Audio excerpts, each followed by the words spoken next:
नमस्कार. बृहन्मुंबई महानगरपालिका माध्यमिक शिक्षण विभागातर्फे राबविण्यात येणाऱ्या ऑनलाईन शिक्षण उपक्रमात मी सविता सुनील गोमासे, सहाय्यक शिक्षिका, चारकोप सेक्टर 1, मराठी माध्यमिक मनपा शाळा, कांदिवली पश्चिम, उपस्थित सर्व अधिकारी, शिक्षक आणि विद्यार्थी मित्रांचे हार्दिक स्वागत करते. आज आपण गणित भाग 1 या विषयातील प्रकरण क्रमांक 7 सांख्यिकी याची उजळणी व उदाहरणे पाहणार आहोत. या आधीच्या तासिकांमध्ये आपण सर्व प्रकरणांचे घटक तपशीलवार शिकलेले आहोत. सांख्यिकी हे प्रकरणसुद्धा डिटेलमध्ये झालेले आहे. आज आपण या प्रकरणात महत्त्वाच्या घटकांची उजळणी व उदाहरणे अभ्यासणार आहोत. चला तर पाहूया सांख्यिकी या प्रकरणात आपण काय काय शिकलेले आहोत. या प्रकरणात आपण जोड स्तंभालेख, विभाजित स्तंभालेख, शतमान स्तंभालेख, प्राथमिक व दुय्यम सामग्री, अवर्गीकृत व वर्गीकृत वारंवारता वितरण सारणी, संचित वारंवारता सारणी, मध्य, मध्यक आणि बहुलक अवर्गीकृत सामग्रीसाठी या घटकांचा अभ्यास केला आहे. आता आपण यापैकी काही घटकांची उजळणी करूया. सांख्यिकी. सांख्यिकी याची थोडक्यात व्याख्या आपण पाहूया. एखाद्या मोठ्या समूहाचा अभ्यास करण्यासाठी त्यातील काही घटकांचा पुरेसा लहान गट यादृच्छिक पद्धतीने निवडतात. पहा, एखाद्या मोठ्या समूहाचा अभ्यास करण्यासाठी काय करतात तर त्यातील काही घटकांचा पुरेसा लहान गट यादृच्छिक पद्धतीने निवडला जातो. हा मोठ्या गटाचा प्रातिनिधिक गट असतो.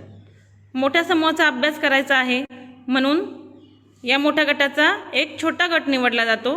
काही घटक निवडले जातात त्याच्यातले आणि ह्याला काय म्हणतात, प्रातिनिधिक गट. या प्रातिनिधिक गटाची अभ्यासासंबंधित माहिती जमा करतात. म्हणजे आपल्याला त्या मोठ्या समूहाचा काय अभ्यास करायचा आहे त्या संबंधित माहिती जमा केली जाते आणि ही माहिती बहुतांश वेळा सांख्यिक स्वरूपात असते. ही माहिती कशी असते?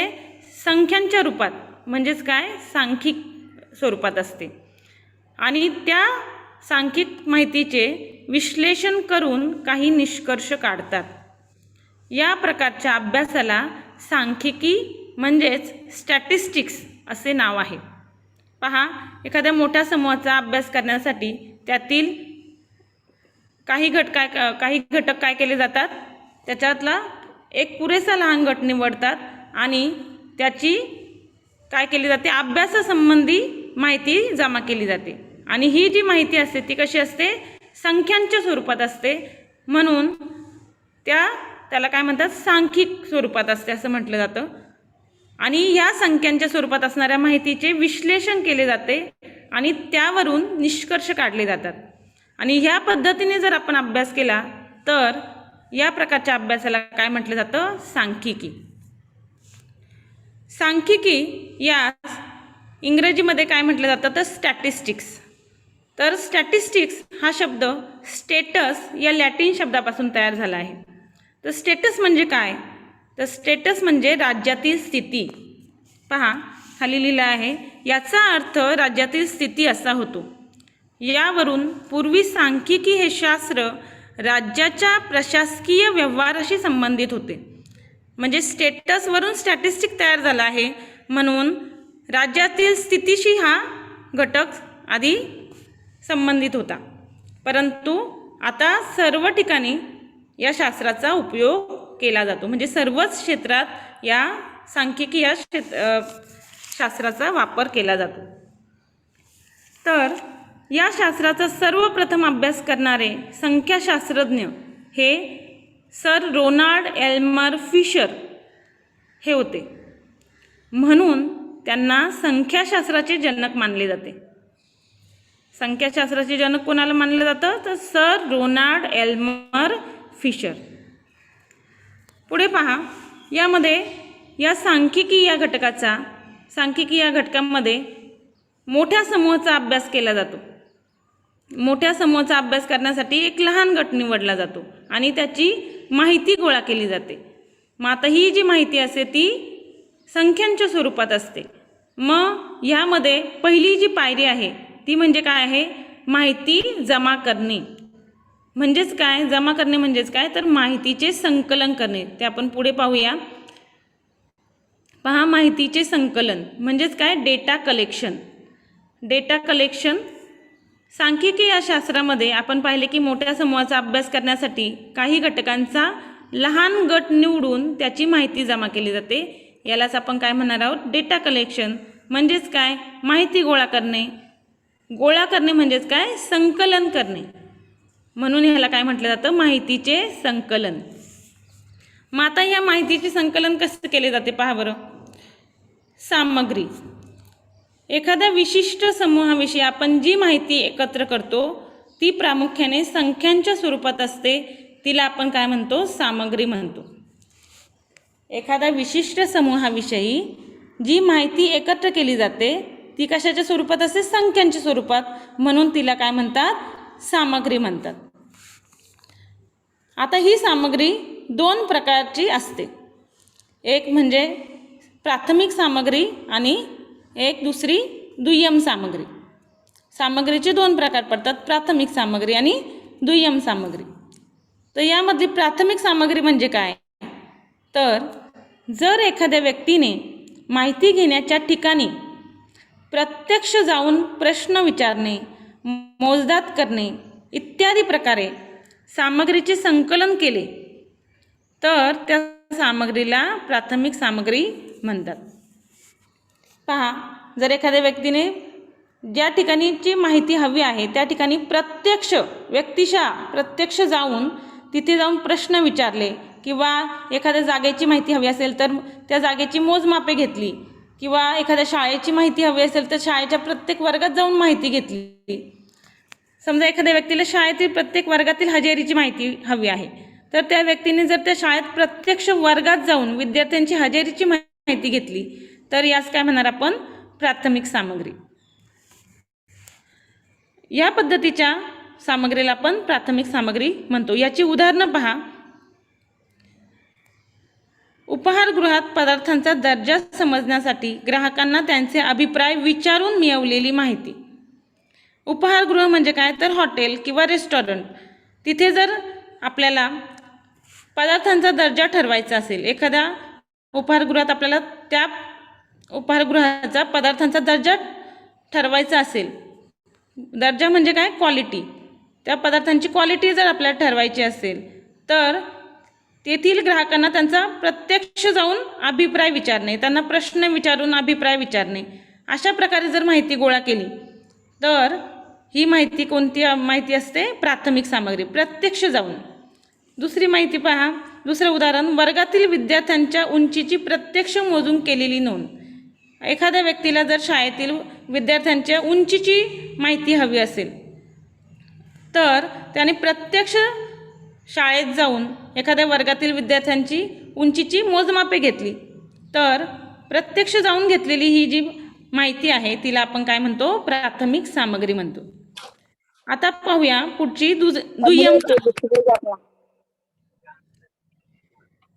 दुय्यम सामग्री. यामध्ये पहा, काही परिस्थितीत वेळेची उपलब्धता, साधनांचा अभाव अशा कारणांमुळे सामग्रीचे संकलन व्यक्तिशः करणे शक्य होत नाही. अशा वेळी इतरांनी संकलित केलेली सामग्री, कार्यालयीन दस्तऐवजात प्रसिद्ध झालेली सामग्री किंवा सरकारी विभागातील उपलब्ध माहिती, शोध निबंध या स्वरूपात असलेली सामग्री वापरतात. अशा सामग्रीला दुय्यम सामग्री असे म्हणतात. बघा, काही परिस्थितीत काय असते, वेळेची उपलब्धता. वेळेची उपलब्धता म्हणजे काय, वेळ कमी असेल, एखाद्याला पटकन माहिती हवी असेल तर ती माहिती प्रत्यक्ष जाऊन माहिती घेण्यासाठी वेळ नसेल तर त्यावेळी काय केलं जातं की इतरांनी गोळा केलेली सामग्री वापरली जाते. मग समजा शाळेतील विद्यार्थ्यांची माहिती हवी आहे तर शाळेतल्या कार्यालयात जाऊन ती माहिती गोळा करणे, व्यक्तिशः न जाता, प्रत्येक वर्गात न जाता काय केलं जातं, कार्यालयात जाऊन जर माहिती गोळा केली शाळेच्या तर ती दुय्यम सामग्री ठरेल. अशा पद्धतीने इतरांनी संकलित केलेली सामग्री जर वापरली किंवा कार्यालयीन दस्तऐवजात प्रसिद्ध झालेली सामग्री वापरली किंवा सरकारी विभागात उपलब्ध असलेली माहिती वापरली, शोध निबंध वापरले तर ह्या पद्धतीच्या सामग्रीला आपण काय म्हणतो, दुय्यम सामग्री म्हणतो. याची उदाहरणं आपण पाहूया.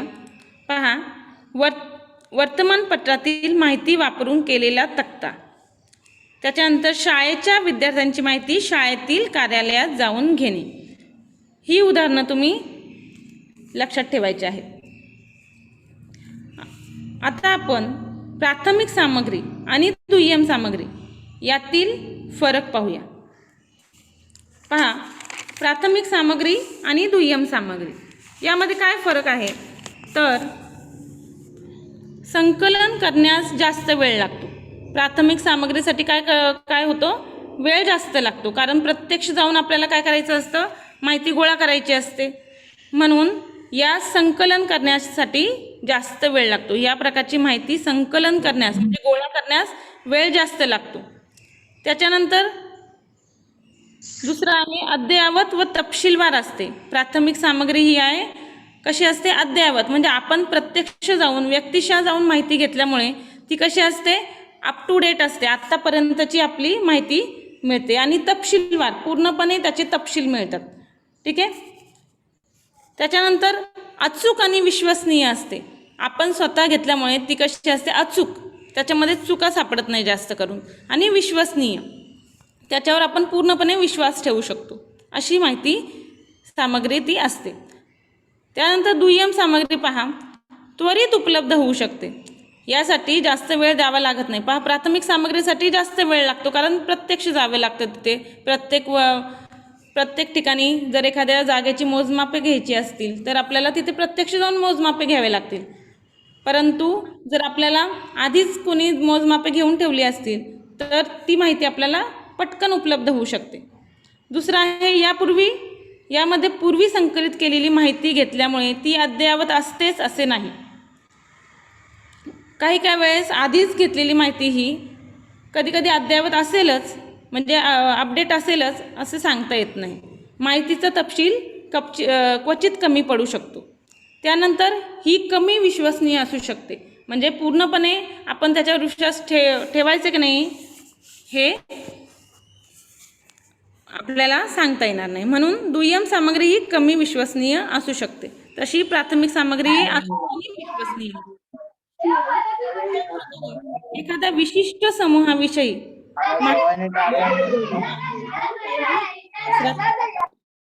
ही या संख्याशास्त्राची पहिली पायरी आहे. म्हणजे एखाद्या मोठ्या विशिष्ट समूहाविषयी जर माहिती गोळा करण्याचे काम जर केले आणि हे जे काम आहे ते सांख्यिक रूपात असते, ही या संख्याशास्त्राची काय आहे, माहिती गोळा करणे ही पहिली पायरी आहे. नंतर या माहितीचे काय केले जाते, मग पहा, नंतर या माहितीचे पुढे वर्गीकरण केले जाते. माहिती म्हणजे काय, सामग्री म्हणजेच काय, डेटा. या सामग्रीचं एकदा माहिती गोळा झाली की तिचं काय केलं जातं, वर्गीकरण केलं जातं. ते कशा प्रकारे केलं जातं ते पुढे पाहूया आपण. पहा, क्लासिफिकेशन ऑफ डेटा. 3 पद्धतीने आपल्याला इथे सामग्रीचे वर्गीकरण करता येते. पहिली पद्धत आहे संख्या चढत्या किंवा उतरत्या क्रमाने लिहिणे. आपण पाहिले आहे याआधी की जी संख्यांची यादी आपल्याला मिळालेली असते ती काय केली जाते, एकतर चढत्या क्रमाने लिहिली जाते किंवा उतरत्या क्रमाने लिहिली जाते. परंतु जर गोळा केलेल्या माहितीमध्ये संख्या कमी असतील तर ही पद्धत खूप सोपी वाटते. म्हणजेच काय, संख्या 50 पर्यंत किंवा 50पेक्षा जास्तीत जास्त 75 पर्यंत संख्या असतील तरी आपण ती चढत्या किंवा उतरत्या क्रमाने मांडू शकतो. परंतु त्याच्याही पेक्षा जास्त जर संख्या असतील, म्हणजे 100पेक्षा जास्त किंवा 75पेक्षा जास्त संख्या असतील तर ते चढत्या आणि उतरत्या क्रमाने लिहिणे माहिती, तर ते जास्त वेळ घेऊ शकते आणि जास्त वेळ लागू शकतो. म्हणून आपण पुढच्या पद्धतींचा वापर करतो. त्यासाठी बघा, 50पेक्षा जास्त संख्या असेल तर जास्त वेळ लागणार असेल तर आपल्याकडे पुढच्या दोन पद्धती आहेत. एक आहे अवर्गीकृत वारंवारता वितरण सारणी आणि पुढची आहे वर्गीकृत वारंवारता वितरण सारणी. सारणी तयार केली जाते. तर या प्रकारच्या सारण्यांना काय म्हटलं जातं? वारंवारता वितरण सारणी. यामध्ये दोन प्रकार आहेत, अवर्गीकृत वारंवारता वितरण सारणी आणि वर्गीकृत वारंवारता वितरण सारणी. तर अवर्गीकृत वारंवारता वितरण सारणी जी आहे ती पहा. यामध्ये सारणी सर्वात लहान प्राप्तांकापासून सुरुवात करून सर्वात मोठ्या प्राप्तांकापर्यंत अनुक्रमे संख्या सीताराम आहे पाहिलेली आहे. तर यामध्ये सर्वात लहान प्राप्तांक आधी शोधला जातो आणि सर्वात मोठा प्राप्तांक म्हणजे काय? तर संख्या, सर्वात लहान संख्या आणि सर्वात मोठी संख्या. तर सर्वात लहान संख्यांपासून सुरुवात करून अनुक्रमे मोठ्या प्राप्तांकापर्यंत संख्या लिहिली जाते आणि त्यानंतर सारणी तयार केली जाते. तर वर्गीकृत वारंवारता वितरण सारणीमध्ये यामध्ये सामग्रीचे गट केले जातात. गट म्हणजेच काय? तर सामग्रीचे वर्ग केले जातात, म्हणून वारंवारता सारणी म्हणतात. तर ही सारणी जी आहे ती दोन पद्धतीने मांडता येते. एक आहे समावेशक पद्धती म्हणजेच काय? खंडित वर्ग, आणि दुसरी आहे असमावेशक पद्धती अखंडित वर्ग.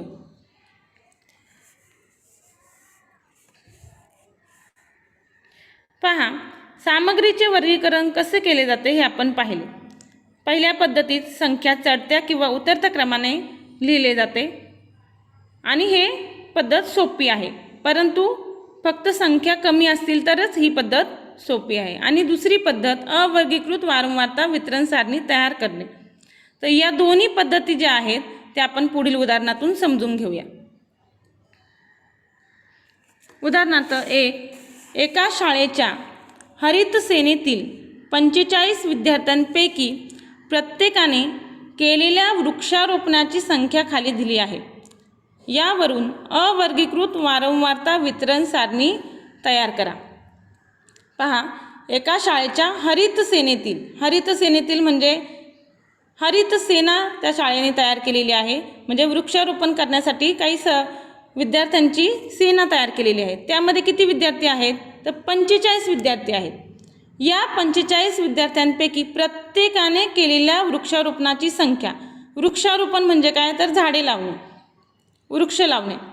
तर प्रत्येक विद्यार्थ्याने किती झाडे लावली याची संख्या आपल्याला खाली दिली आहे. बघा, यावरून काय सांगितलं आहे? अवर्गीकृत वारंवारता वितरण सारणी तयार करा.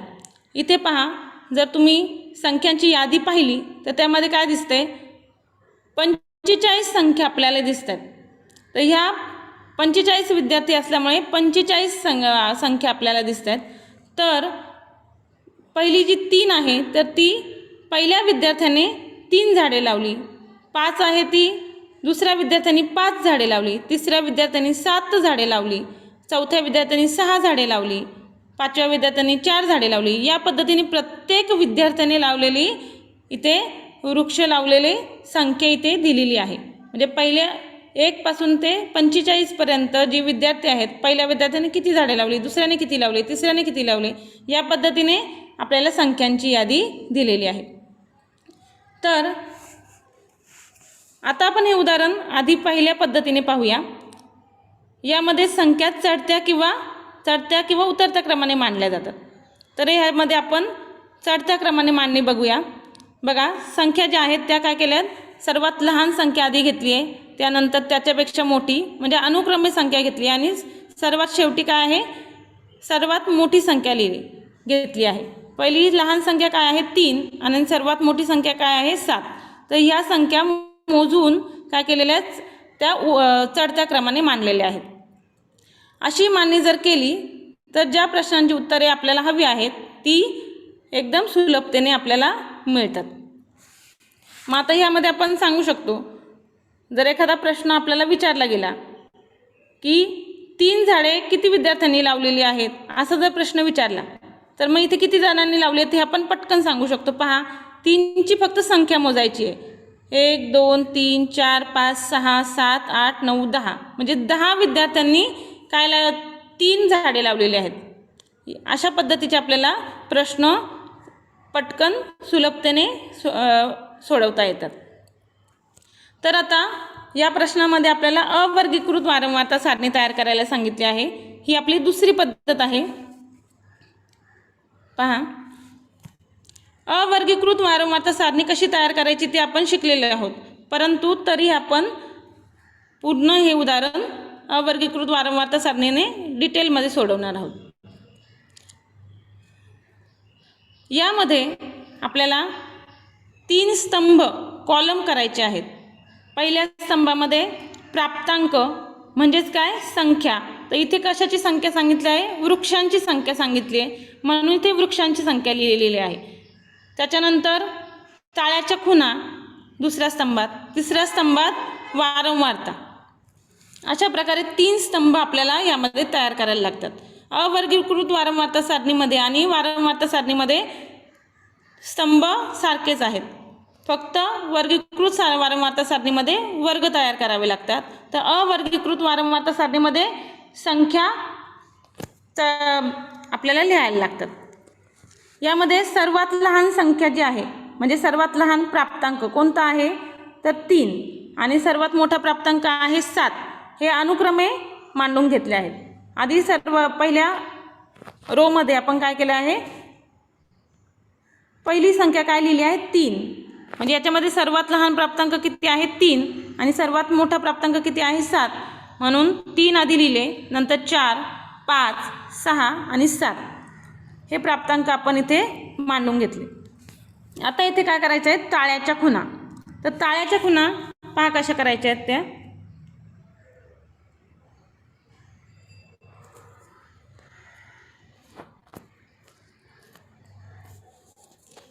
बघा, ताळ्याच्या खुणा करताना आपल्याला आधी ही जी यादी दिलेली आहे त्यामधली पहिली संख्या काय आहे 3, मग त्याच्यावर काय करायचं, काट मारायची आणि त्याची जी ताळ्याची खूण आहे ती आता काट कशावर मारली 3 वर, म्हणून 3च्या समोर आपण काय करणार आहोत, एक ताळ्याची खूण करणार आहोत. ठीक आहे. त्यानंतर काय आहे 5, मग 5 वर काट मारायची आणि 5च्या समोर आपण काय करणार आहोत, ताळ्याची खूण करणार आहोत. त्यानंतर 7, बघा 7च्या समोर एक खूण करायची आहे. त्याच्यानंतर 6, 6च्या रकान्यात एक आपण त्याच्या समोर खूण करणार आहोत. त्याच्यानंतर 4, 4च्या रकान्यात एक ताळ्याची खूण करणार आहोत. त्यानंतर पुन्हा 3 आलाय पहा, मग 3च्या समोर परत दुसरी ताळ्याची खूण करणार आहोत. या पद्धतीने आपल्याला सर्व ताळ्याच्या खुणा करून घ्यायच्या आहेत. बघा 5, 5च्या समोर 4, 3, 5, 4, 7, 5, 3, 6, पुन्हा 6, 5. आता 5 मध्ये पहा, ही 5वी संख्या आलेली आहे, त्याच्यामुळे 4 ताळ्याच्या खुणा झाल्यानंतर आपल्याला 5-5चे गट याच्यामध्ये करायला लागतात. म्हणून काय करायचं आहे, तिरकी रेष मारायची आहे. पहिली ताळ्याची खूण आणि शेवटची ताळ्याची खूण यावर काय करायची आहे, अशी तिरकी रेष यावर मारायची आहे, म्हणजे हा 5चा गट तयार होतो. त्यानंतर पुन्हा काय आहे 3 मध्ये सुद्धा 4 ताळ्याच्या खुणा झाल्यात. 5वी खूण कशी करायची आहे, पहिली ताळ्याची खूण आणि शेवटची ताळ्याची खूण यावर तिरकी रेष मारायची आहे. त्याच्यानंतर 4, 5. आता 5 मध्ये 5 समोर त्याच्या 5चा एक गट तयार झाला आहे. मग आता 6वी जी खूण आहे ती कुठे करणार आपण, 5च्या गटाच्या नंतर. 7, पुन्हा 3, यामध्ये सुद्धा 5चा एक गट तयार झाला. आता त्यापुढे एक आपण ताळ्याची खूण करणार आहोत. 5, 5च्या समोर 6, 4, 4 मध्ये एक 5चा गट तयार झाला. पुन्हा 4, 3, 5, 6, 6 मध्ये 5चा गट तयार झाला.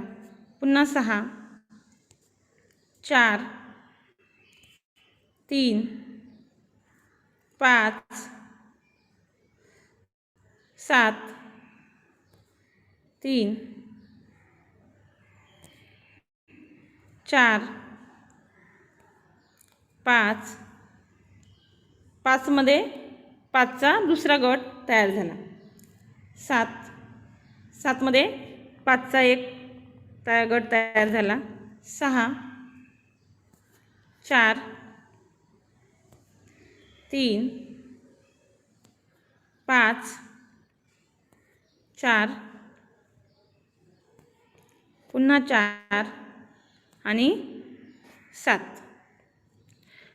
आता या पद्धतीने आपल्याला तळ्याच्या खुणा करायच्या आहेत. आता वारंवारता, तिसरा जो स्तंभ आहे तो आहे वारंवारता. मग आता वारंवारता कशी मोजणार, तर आपल्याला हे गट मोजायचे, ह्या तळ्याच्या खुणा मोजायच्या आहेत. आता 3मध्ये पहा किती आहेत, 5 5चा एक गट झाला, म्हणजे 2 गट आहेत, म्हणून 5 आणि 5 किती झाले, 10. त्यानंतर 4मध्ये पहा, 4च्या समोर 5 5चा एक गट, 2 गट आणि 1, म्हणजे 5 आणि 5 10 आणि 1 11. 5मध्ये पुन्हा 5चे 2 गट आणि आणखी एक तळ्याची खूण, म्हणजे 10 आणि 1 11. 6मध्ये 5चं आणि 5चा एक गट आणि 2 तळ्याच्या खुणा, म्हणजे 7. त्याच्यानंतर 7मध्ये 1 गट आणि 1, म्हणजे असे 6.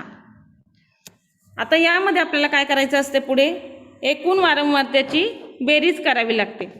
तर ही बेरीज आपली बरोबर किती आली पाहिजे, 45 आली पाहिजे, कारण 45 विद्यार्थ्यांनी काय लावलेले आहेत, झाडे लावलेले आहेत. तर जर तुम्ही बेरीज केली, पहा किती होते, 1 आणि 1 2, 7 आणि 2 9, 9 आणि 6 15, म्हणजे इथे किती येतील 5. हातचा किती आला, 1 1 2 3 4, म्हणजे किती आली बेरीज, 45. यावरून आपल्याला काय समजते, आपली ही जी अवर्गीकृत वारंवारता सारणी आहे ती काय आहे, बरोबर तयार झाली आहे. या पद्धतीने आपल्याला अवर्गीकृत वारंवारता सारणी तयार करायची आहे. आता यापुढे आपल्याला वर्गीकृत वारंवारता वितरण सारणी कशी तयार करायची ती आपण पाहूया.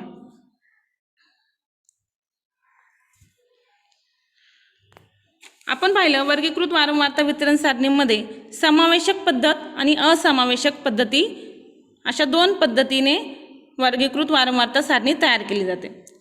यामध्ये जी समावेशक पद्धत आहे तिलाच आपण खंडित वर्ग असं म्हटलं जातं.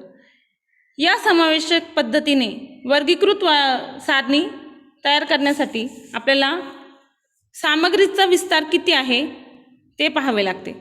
तर सामग्रीचा विस्तार म्हणजे काय, तर वर्गीकृत वारंवारता वितरण सारणीमध्ये दिलेल्या सामग्रीतील म्हणजे माहितीतील सर्वात मोठी व सर्वात लहान या संख्यांमधील फरकास त्या सामग्रीचा विस्तार म्हणतात.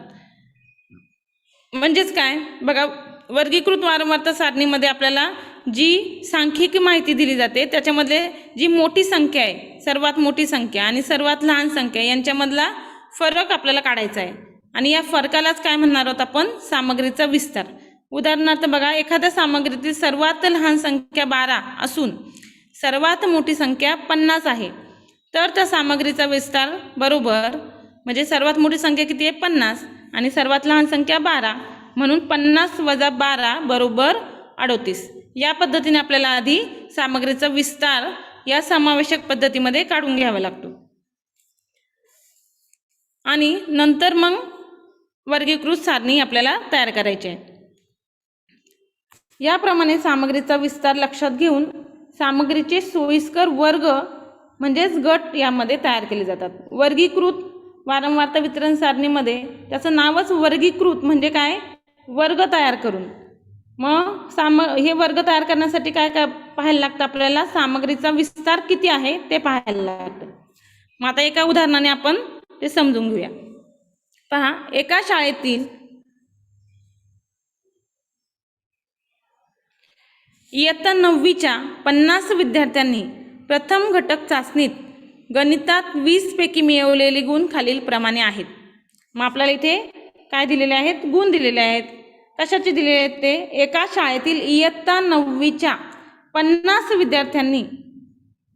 विद्यार्थ्यांनी काय केलं आहे? प्रथम घटक चाचणीत गणितात 20 पैकी मिळवलेले गुण इथे आपल्याला दिलेले. मग आता हे गुणांची यादी कितीची आहे? 50 विद्यार्थ्यांची आहे आणि 20 पैकी मिळवलेले गुण आपल्याला याच्यामध्ये दिलेले आहेत. तर काय करायला सांगितलं आपल्याला? पहा, वर्गीकृत वारंवारता वितरण सारणी तयार करा. मग आता वर्गीकृत वितरण सारणीमध्ये पहा, यामध्ये आधी आपण ही यादी आपली जी पहिली पद्धत आहे त्या पहिल्या पद्धतीने मांडून घेतली. पहिली पद्धत काय होती आपली? संख्या चढत्या क्रमाने मांडा किंवा उतरत्या क्रमाने मांडा. ही आपण चढत्या क्रमाने मांडून घेतली आहे. मग यामध्ये सर्वात लहान प्राप्तांक किती आहे? तर 6 आणि सर्वात मोठा प्राप्तांक किती आहे? 20. मग यामध्ये सामग्रीचा विस्तार किती होईल? पहा, वरील सामग्रीमध्ये सर्वात लहान प्राप्तांक किती आहे? सर्वात लहान प्राप्तांक तर 6 आहे व सर्वात मोठा प्राप्तांक किती आहे? तर 20 आहे. सर्वात मोठा आणि सर्वात लहान प्राप्तांकातील फरक म्हणजे 20 वजा 6 बरोबर 14 आहे. याला आपण काय म्हणतो? सामग्रीचा विस्तार. मग आता हा विस्तार लक्षात घेऊन आपल्याला सामग्रीचे काय करायचे? सोयीस्कर असे वर्ग तयार करायचे. मग आता कसे वर्ग तयार होतील? पहा, याच्यामध्ये 14 हा आपला सामग्रीचा विस्तार आहे. मग पहिली संख्या 6 आहे आणि शेवटची संख्या काय आहे? 20 आहे. तर मग यामध्ये कसे गट तयार करता येतील? गट म्हणजेच काय? वर्ग. पहा, यामध्ये आपल्याला 6 ते 8, 9 ते 11 किंवा 12 ते 14, 15 ते 17 आणि 18 ते 20 या पद्धतीने वर्ग तयार करावे लागतील. मग आता वर्गीकृत वारंवारता सारणीमध्ये पहा, जास्तीत जास्त 5 ते 7च आपण काय करू शकतो? वर्ग तयार करू शकतो. ज्या पद्धतीने सामग्रीचा विस्तार आहे तर ह्याच उदाहरणामध्ये आपण या पद्धतीने सुद्धा वर्ग तयार करू शकतो. 6 ते 8 यामध्ये 3-3चा गट घेतलेला आहे. 6, 7, 8. त्याच्यानंतर 9, 10, 11 असे 3 संख्यांचा गट घेतलेला आहे. 12 ते 14, 12, 13, 14, 15 ते 17 म्हणजे 15, 16, 17, 18 ते 20 म्हणजे 18, 19, 20 असे 3 संख्या याच्यामध्ये घेतलेल्या आहे. आणि किती वर्ग तयार केलेत? तर 5 वर्ग तयार केलेले ह्यामध्ये. तर आपण इथे 3 वर्ग सुद्धा तयार करू शकतो. तर या पुढे पहा, आता ह्या सारणीमध्ये सुद्धा आपल्याला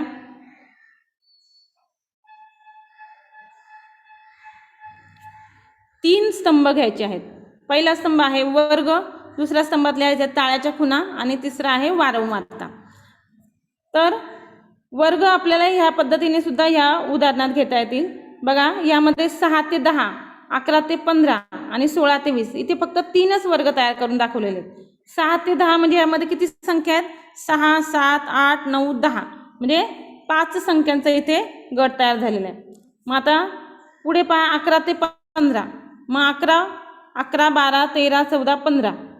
त्याच्यानंतर 16 ते 20, 16, 17, 18, 19, 20 असे 5 संख्यांचा इथे गट केला आहे आणि 3च वर्ग दाखवले आहेत. आपण अशा दोन्ही पद्धतीने इथे वर्ग तयार करू शकतो. बाकीचं सर्व अवर्गीकृत वारंवारता सारणीप्रमाणे आपल्याला इथे ताळ्याच्या खुणा आणि ताळ्याच्या खुणांवरून ताळ्यांच्या खुणा मोजून आपण वारंवारता लिहित असतो. आता इथे पहा, इथे मी आपण चढत्या क्रमाने संख्या लिहून घेतलेल्या आहेत. त्याच्यामुळे इथे ताळ्याच्या खुणा पटकन आपल्याला करता येतील. इथे 6 ते 10 मध्ये ताळ्याच्या खुणा आपल्याला दाखवलेल्या आहेत आणि त्याची वारंवारता सुद्धा इथे लिहिलेली आहे 10. आता 11 ते 15. आता संख्या चढत्या क्रमाने लिहिल्यामुळे आपल्याला यातल्या संख्या मोजून पटकन ताळ्याच्या खुणा करता येतील. 11 ते 15. पहा, 11 ते 15 मध्ये किती संख्या आहेत पहा, मोजून जर आपण 11 किती आहेत? 1, 2, 3, 4, 5, 6, 7, 8, 9, 10, 11, 12, 13, 14, 15. 15 ही संख्या सुद्धा त्यामध्येच येणार आहे. 16, 17, 18, 19, 20 म्हणजे अशा एकूण किती संख्या याच्यामध्ये येत आहेत? 20. मग आता आपल्याला इथे 20 ताळ्याच्या खुणा दाखवायला लागतील. मग आता 20 ताळ्याच्या खुणांमध्ये कितीचे गट होतील 5-5चे? तर 4 गट तयार होतील. पहा 1 2 3 4 आणि पाचवी जी खूण आहे ती आपण तिरकी रेष मारून करणार आहोत. त्याच्यानंतर दुसरा गट,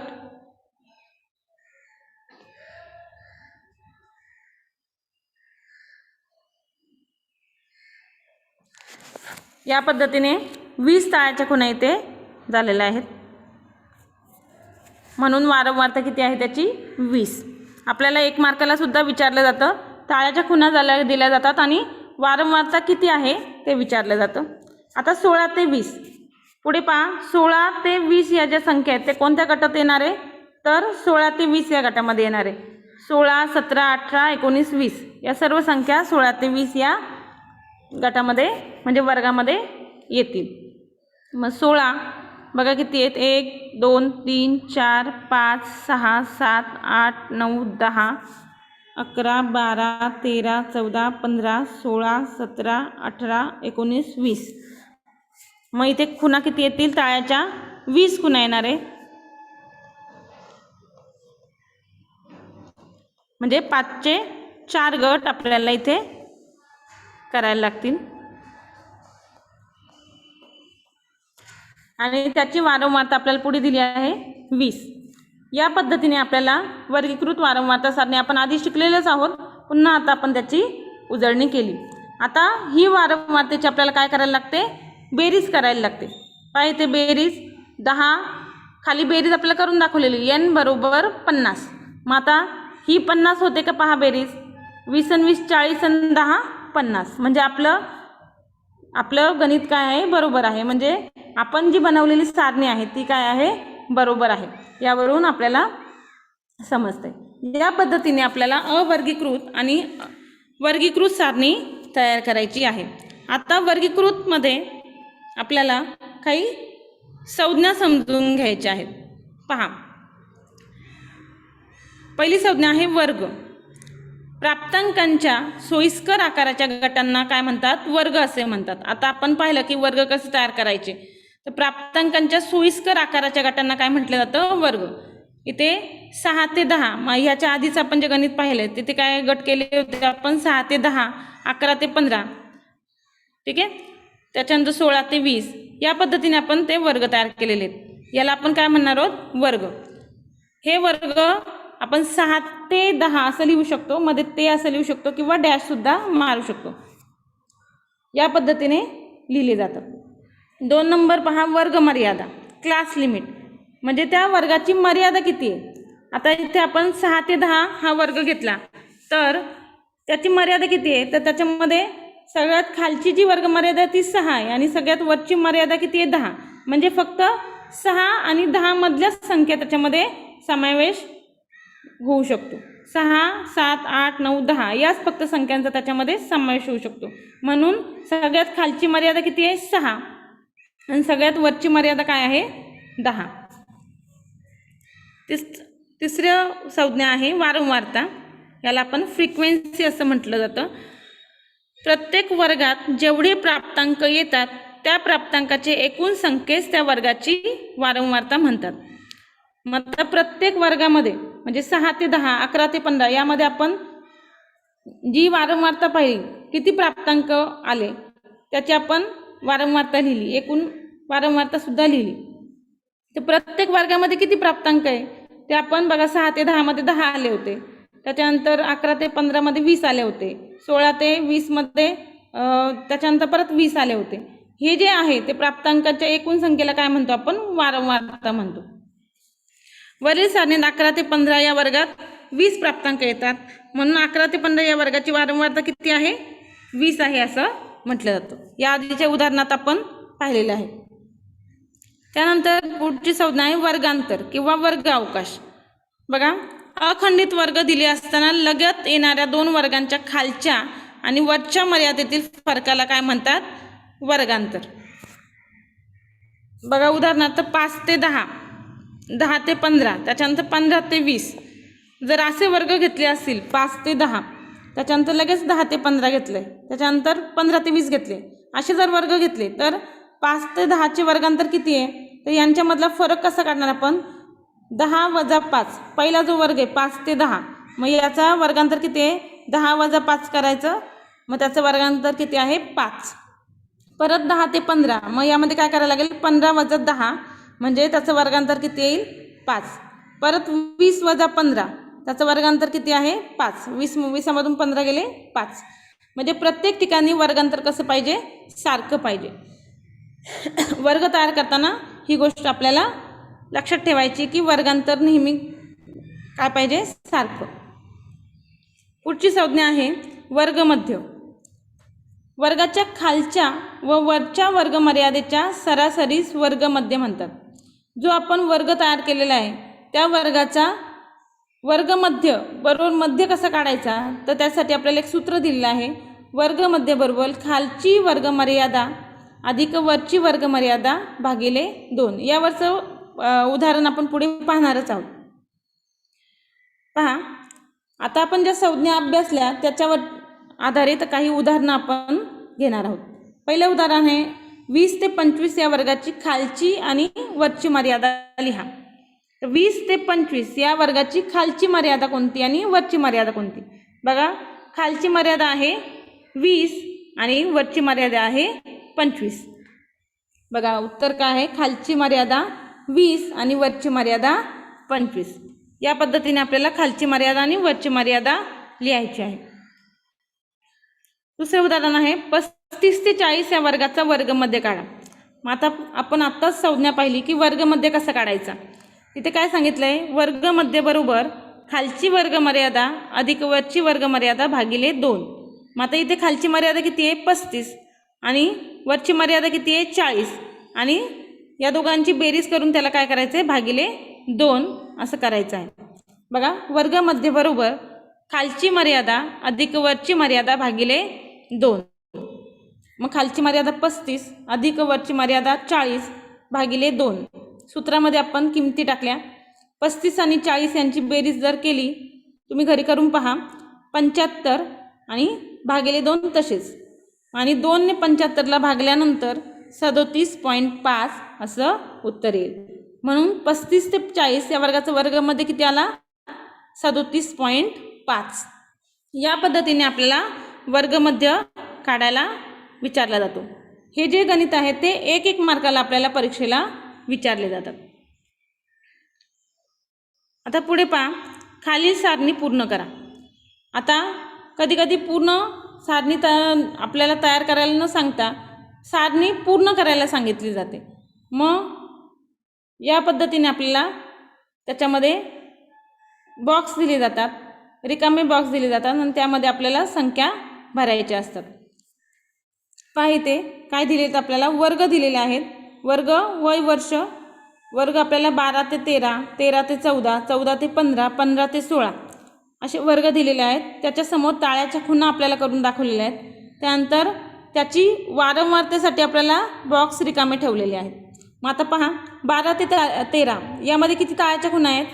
तर 5. म्हणून इथे किती येणार आहे? वारंवारता 5 येणार आहे.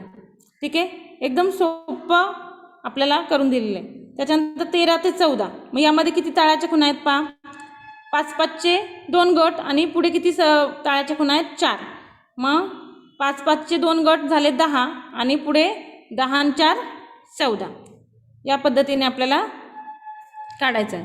त्याच्यानंतर 14 ते 15 मध्ये आपल्याला ताळ्याच्या खुणा दिलेल्या नाही आहेत आणि वारंवारता सुद्धा दिलेली नाही. मग आपल्याला ही वारंवारता आणि ताळ्याच्या खुणा दोन्ही काढायला लागतील. मग त्याच्यासाठी आपल्याला आधी काय करायला लागेल? इथे पूर्ण वारंवारता काढून घ्यायची सगळं आणि नंतर मग वारंवारतावरून ताळ्याच्या खुणा काढायच्या आहेत. मग आता इथे पहा, 15 ते 16 याच्यामध्ये किती ताळ्याच्या खुणा आहेत? 4. मग आपण इथे वारंवारता किती आली? 4. मग आता एकूण बेरीज आपल्याला किती दिली आहे? n बरोबर सिग्मा एफ बरोबर 35. सिग्मा एफ म्हणजे काय? एफ म्हणजे वारंवारता. तर सिग्मा एफ बरोबर 35 म्हणजे पूर्ण या वारंवारतेची बेरीज किती आहे? 35. मग आता आपण जर पूर्ण वारंवारतेची बेरजेमधून ह्या वरच्या संख्यांची बेरीज वजा केली तर आपल्याला काय मिळेल? 14 ते 15 या वर्गाची वारंवारता मिळेल. मग 35 मधून बघा आपल्याला किती वजा करायचे? 5 आणि 14 किती झाले? 19. 19 आणि 4 किती झाले? 23. मग 35 मधून आपल्याला 23 जर वजा केले तर आपल्याला किती येतात? 12. मग ह्याची वारंवारता किती आली? 12. मग आपला 12ला कशामध्ये कन्वर्ट करायचे? ताळ्याच्या खुणांमध्ये. मग ह्याच्यासाठी आपल्याला ताळ्याच्या खुणा 14 ते 15 या गटाच्या समोर करायचे आहेत. मग 12साठी आपल्याला किती 5चे गट येतील? 2. आणि नंतर पुढे 2 ताळ्याच्या खुणा, म्हणजे या पद्धतीने आपल्याला ताळ्याच्या खुणा करायच्या आहेत. अशा पद्धतीची सुद्धा आपल्याला गणित परीक्षेमध्ये विचारले जातात. या पद्धतीने आपल्याला सारणी पूर्ण करायची असते. पुढे पहा, जी आपण वर्गीकृत सारणीमध्ये आपण 2 पद्धती पाहिल्या, समावेशक पद्धती आणि असमावेशक पद्धती. आता समावेशक पद्धतीमध्ये आपण सामग्रीचा विस्तार लक्षात घेऊन काय केलं होतं? वर्ग तयार केले होते. त्यामध्ये ते वर्ग कसे होते? खंडित वर्ग होते. आता असमावेशक पद्धतीमध्ये वर्ग कसे आहेत? अखंडित वर्ग आहेत. मग यामध्ये पहा, इथे आपल्याला एक उदाहरण दिले आहे. या उदाहरणावरून आपल्याला असमावेशक पद्धती समजून घ्यायची आहे. पहा इथे 6, 10, 10.3, 11, 15.7, 19, 20, 12, 13 हे प्राप्तांक दिले आहेत आणि त्याच्यासाठी वर्ग केलेत. पहा खाली 6 ते 10, 11 ते 15, 16 ते 20. म्हणजे आपण पूर्वी जसे वर्ग केले होते 6 ते 10, 11 ते 15 आणि 16 ते 20 असे वर्ग घेऊन याची वर्गीकृत वारंवारता सारणी तयार करा. बघा 6 ते, आता इथे परत सारणी तयार करण्यासाठी 3 स्तंभ, वर्ग, ताळ्याच्या खुणा आणि वारंवारता. मग आता वर्ग आपल्याला ऑलरेडी सांगितले. काय सांगितले? 6 ते 10, 11 ते 15 आणि 16 ते 20. मग हे वर्ग आपण घेतले. ताळ्याच्या खुणा बघा, यामध्ये 6 जो आहे तो 6 ते 10 या वर्गामध्ये येणार आहे. 10 ही संख्या 6 ते 10 मध्ये येईल. 10.3 या संख्येसाठी आपल्याला कोणत्या ह्याच्यामध्ये ताळ्याची खूण द्यावी लागेल? पहा, यामध्ये 10.3 ही संख्या बसत नाही. जर तुम्ही व्यवस्थित पाहिलं 10.3, 15.7 या ज्या संख्या आहेत त्या 15.7 पहा 11 ते 15 यामध्ये बसणार नाही, कारण त्याची मर्यादा किती आहे? 15 पर्यंत आहे. आणि 16 ते 20 मध्ये सुद्धा बसणार नाही, कारण त्याची मर्यादा खालची किती आहे? 16 आणि वरची 20 आहे. म्हणजे 15.7 ही संख्या सुद्धा या सारणीमध्ये बसत नाही. मग आता या सारणीमध्ये प्राप्तांक दिलेले जे प्राप्तांक आहेत त्यापैकी 10.3 आणि 15.7 समाविष्ट करता येत नाही. मग काय करायला लागेल? मग या सारणीसाठी यामध्ये या दोन्ही संख्या बसत नाहीत, समाविष्ट करता येत नाहीत. मग काय करायला लागेल? तर वर्ग रचना बदलायला लागेल. कारण वर्ग कसे दिलेले आहेत? 6 ते 10, 11 ते 15 आणि 16 ते 20. म्हणजे 10 आणि 11 मधल्या ज्या संख्या आहेत, 10 आणि 11 मधल्या त्या याच्यामध्ये येत नाहीत आणि 15 आणि 16 मधल्या संख्या त्यामध्ये येत नाहीत. मग आपल्याला काय करायला लागणार आहे? वर्गाची रचना बदलायला लागेल. तर ती कशी करायची ती पहा.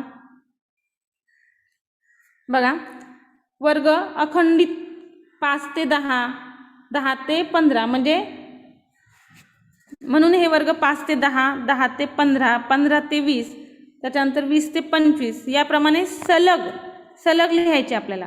सलग लिहिल्यास वरील आपला जो प्रश्न निर्माण झाला आहे तो प्रश्न निर्माण होणार नाही. परंतु 10 या प्राप्तांकाची नोंद बघा 5 ते 10 मध्ये करायची की 10 ते 15 मध्ये करायची?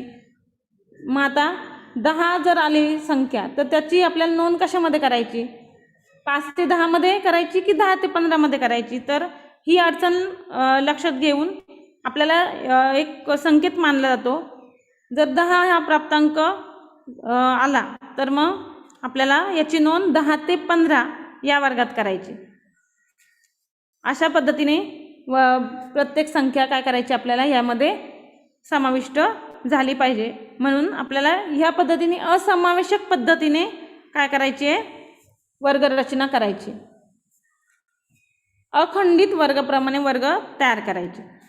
अशा प्रकारे वर्ग घेतल्यामुळे काय होईल? 10.3 आधीच्या उदाहरणामध्ये आपले जे 10.3 आणि 15.7 आहे ते या सारणीमध्ये आपल्याला समावेश करता येईल आणि ह्या पद्धतीने आपल्याला सारणी तयार करता येईल. आता सारणी कशी तयार करायची आपल्याला माहिती आहे. फक्त आपण इथे काय बघितलं? वर्ग रचना बदलल्यामुळे आपले जे प्राप्तांक होते 10.3 आणि 15.7 ते ह्याच्यामध्ये आता नोंदवता येतील. पहा, 10.3 कशामध्ये येतील? 10 ते 15 या वर्गामध्ये येतील. ठीक आहे. आणि 15.7 कशामध्ये येतील? 15 ते 20 याच्यामध्ये येतील. ठीक आहे. या पद्धतीने आपण असमावेशक पद्धती पाहिलेली आहे. आज आपण या प्रकरणामध्ये सांख्यिकी या प्रकरणामध्ये आपण सांख्यिकीची व्याख्या, माहितीचे संकलन, माहिती कशी गोळा करायची, त्याच्यानंतर माहिती गोळा करण्याच्या 2 पद्धती, प्राथमिक आणि दुय्यम सामग्री, त्यानंतर जी माहिती गोळा केलेली आहे त्याचे वर्गीकरण कोणत्या कोणत्या पद्धतीने करायचे, चढत्या क्रमाने, त्याच्यानंतर अवर्गीकृत वारंवारता सारणी तयार करून आणि वर्गीकृत वारंवारता सारणी तयार करून, त्याच्यानंतर वर्गीकृत वारंवारता सारणीमध्ये पण आपण 2 पद्धती पाहिल्या, समावेशक पद्धती म्हणजे खंडित वर्ग आणि असमावेशक पद्धतीने आपण सारणी तयार करू शकतो. पुढे पहा, आता वारंवारता वितरण सारणी अवर्गीकृत आणि वर्गीकृत. अवर्गीकृत मध्ये पाहिले आपण, त्याच्यामध्ये काय केलं जातं? वर्ग न तयार करता संख्या, सर्वात लहान संख्या पासून सुरुवात करून सर्वात मोठ्या संख्येपर्यंत आपण काय करतो? प्राप्तांक लिहित चालतो आणि त्याची टाळ्याच्या खुणा करून वारंवारता काढतो. तर वर्गीकृत वारंवारता सारणीमध्ये काय करतो? 2 पद्धतीने सारणी तयार केली जाते, समावेशक पद्धती आणि असमावेशक पद्धतीने. पाहिजे समावेशक पद्धतीमध्ये 2 ते 4 आणि 5 ते 7, 8 ते 10 या पद्धतीने समावेशक पद्धतीने तयार केली जाते. आणि असमावेशक पद्धतीने म्हणजे अखंडित वर्ग, बघा इथे 145 ते 150 आणि 150 ते 155, म्हणजे इथे काय केले? सलग वर्ग तयार केले. जी पहिल्या वर्गाची वरची मर्यादा आहे तीच खालच्या वर्गाची काय होते? खालची मर्यादा होते. बघा इथे 150 ही पहिल्या वर्गाची काय आहे? वरची मर्यादा आहे. तर दुसऱ्या वर्गामध्ये ही काय होते? खालची मर्यादा होते. तसेच 150 ते 155 मध्ये 155 ही वरची वर्ग मर्यादा आहे, तर ती शेवटच्या वर्गामध्ये काय होते? खालची मर्यादा होते. या पद्धतीने हे सलग वर्ग तयार केले जातात.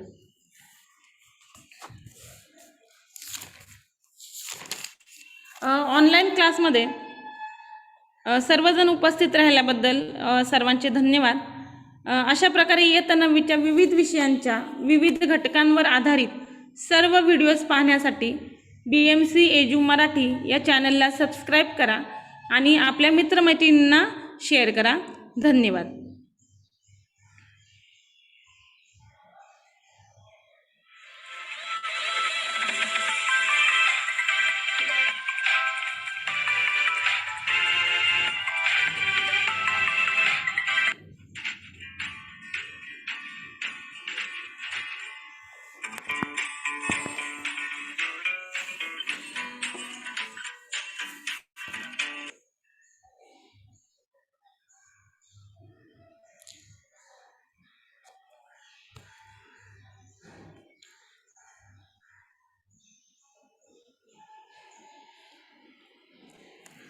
विद्यार्थ्यांना पुढे अभ्यास दिला आहे, याचा स्क्रीनशॉट काढून घेतला तर तुम्हाला बरं पडेल, कारण लिहायला वेळ जास्त जाईल.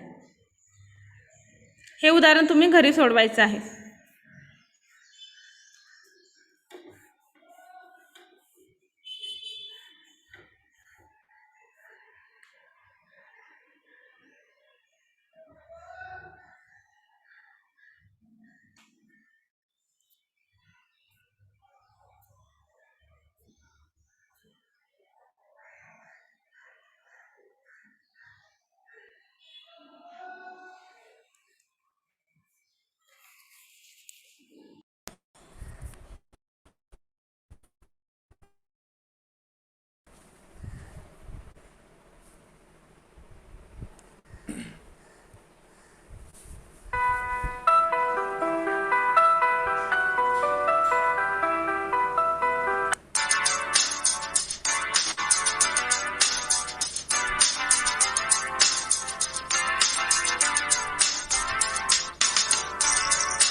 नमस्कार विद्यार्थी मित्रांनो.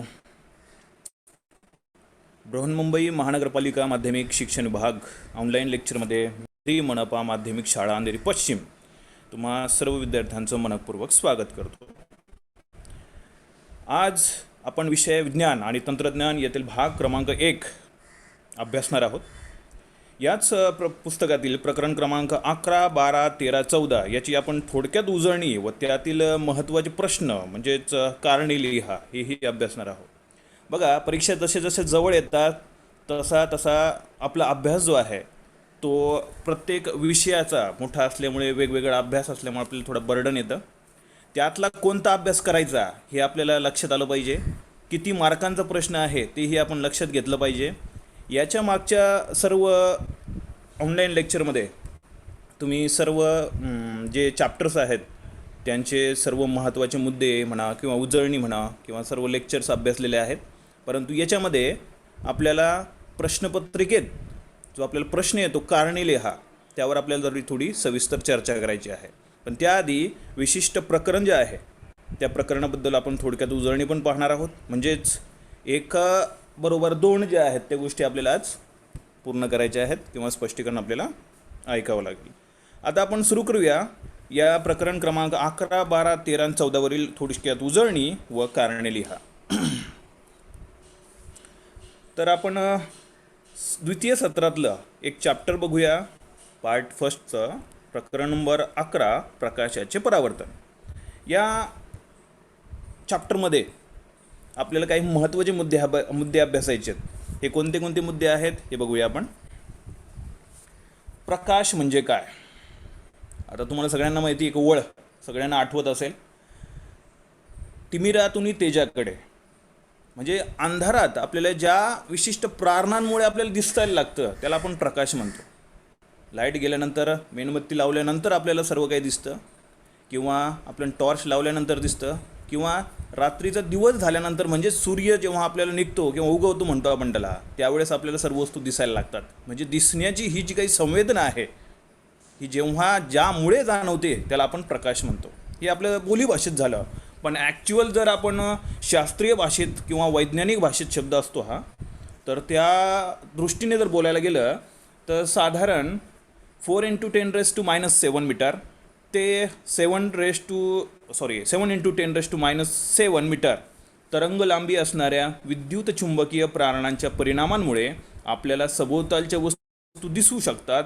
या प्रारणास प्रकाश अथवा दृश्य प्रकाश असं म्हणतात. आलं लक्षामध्ये? म्हणजेच बोलीभाषेत पटकन समजतं परंतु वैज्ञानिक भाषेत आपल्याला समजत नाही. परंतु विज्ञान ही भाषा, वैज्ञानिक दृष्टिकोन मांडताना वैज्ञानिक भाषा आपल्याला येणं गरजेचं आहे. त्याच्यामुळे प्रकाश हा थोडक्यात समजला असेल तर आपण थोडं पुढं जाऊया. या प्रकाशाच्या चॅप्टर्समध्ये आपल्याला पुढचा मुद्दा जो अभ्यासायचा आहे तो म्हणजे आरसा. सपाट आरशातील प्रतिमा. आरसा म्हटलं की आपल्याला एक विशिष्ट प्रकारचे काच जे आहे ज्यामध्ये आपण आपल्याला स्वतःला बघतो, हुबेहूब आपल्याला जशी जशी प्रतिकृती आपल्याला पाहायला मिळते त्याला आपण म्हणतो आरसा. परंतु ॲक्च्युअल आरसा काय आहे तर एक सपाट पृष्ठभाग काचेचा की ज्या मागे चांदीचा लेप लावलेला असतो. याचा शोध जो आहे तो जर्मन शास्त्रज्ञ जस्टस वॉन लिबिग यांनी लावला होता. त्यावेळेस रजत म्हटलं गेलं. सपाट आरशातील मिळणारी प्रतिमा आपल्याला जशी जशी आपल्याला काय प्रतिकृती दाखवते. पण आरशासमोर उभे राहा, कपड्याचा असो कोणता असो, आरशासमोर आपल्याला स्वतःची प्रतिमा वस्तू एवढीच दिसते आणि आहे त्या अंतर एवढीच दिसते. म्हणजे म्हणायचं झालं तर वैज्ञानिक भाषेत सपाट आरशात मिळणारी ही सरळ, आभासी तसेच मूळ एवढी आणि तिच्या बाजूने आलटा पलट झालेला दिसते. हा शब्द आलटा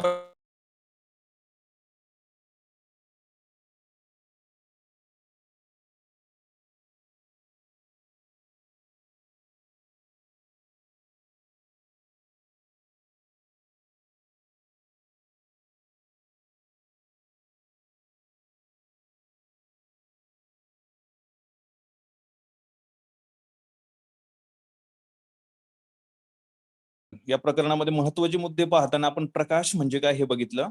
त्यात आपण सेकंड बघा, सपाट आरशातील प्रतिमा हा मुद्दा बघणार होतो. आरसा म्हटलं की आपल्याला फार सोपं वाटतं की आरसा म्हणजे एक विशिष्ट काच ज्यामध्ये हुबेहूब आपली प्रतिमा दिसते. परंतु याचे शोध जो आहे तो जर्मन शास्त्रज्ञ जस्टस वॉन लिबिस यांनी लावला होता. त्याला त्यावेळेस रजत काच असं परावर्तक असं सुद्धा नाव दिलं गेलं होतं. ऍक्च्युअल जर वैज्ञानिक भाषेत सांगायचं म्हटलं तर सपाट आरशात मिळणारी जी प्रतिमा आहे ती सरळ, आभासी तसेच मूळ वस्तू एवढी आणि आरशाच्या मागे तेवढ्याच अंतरावर असते.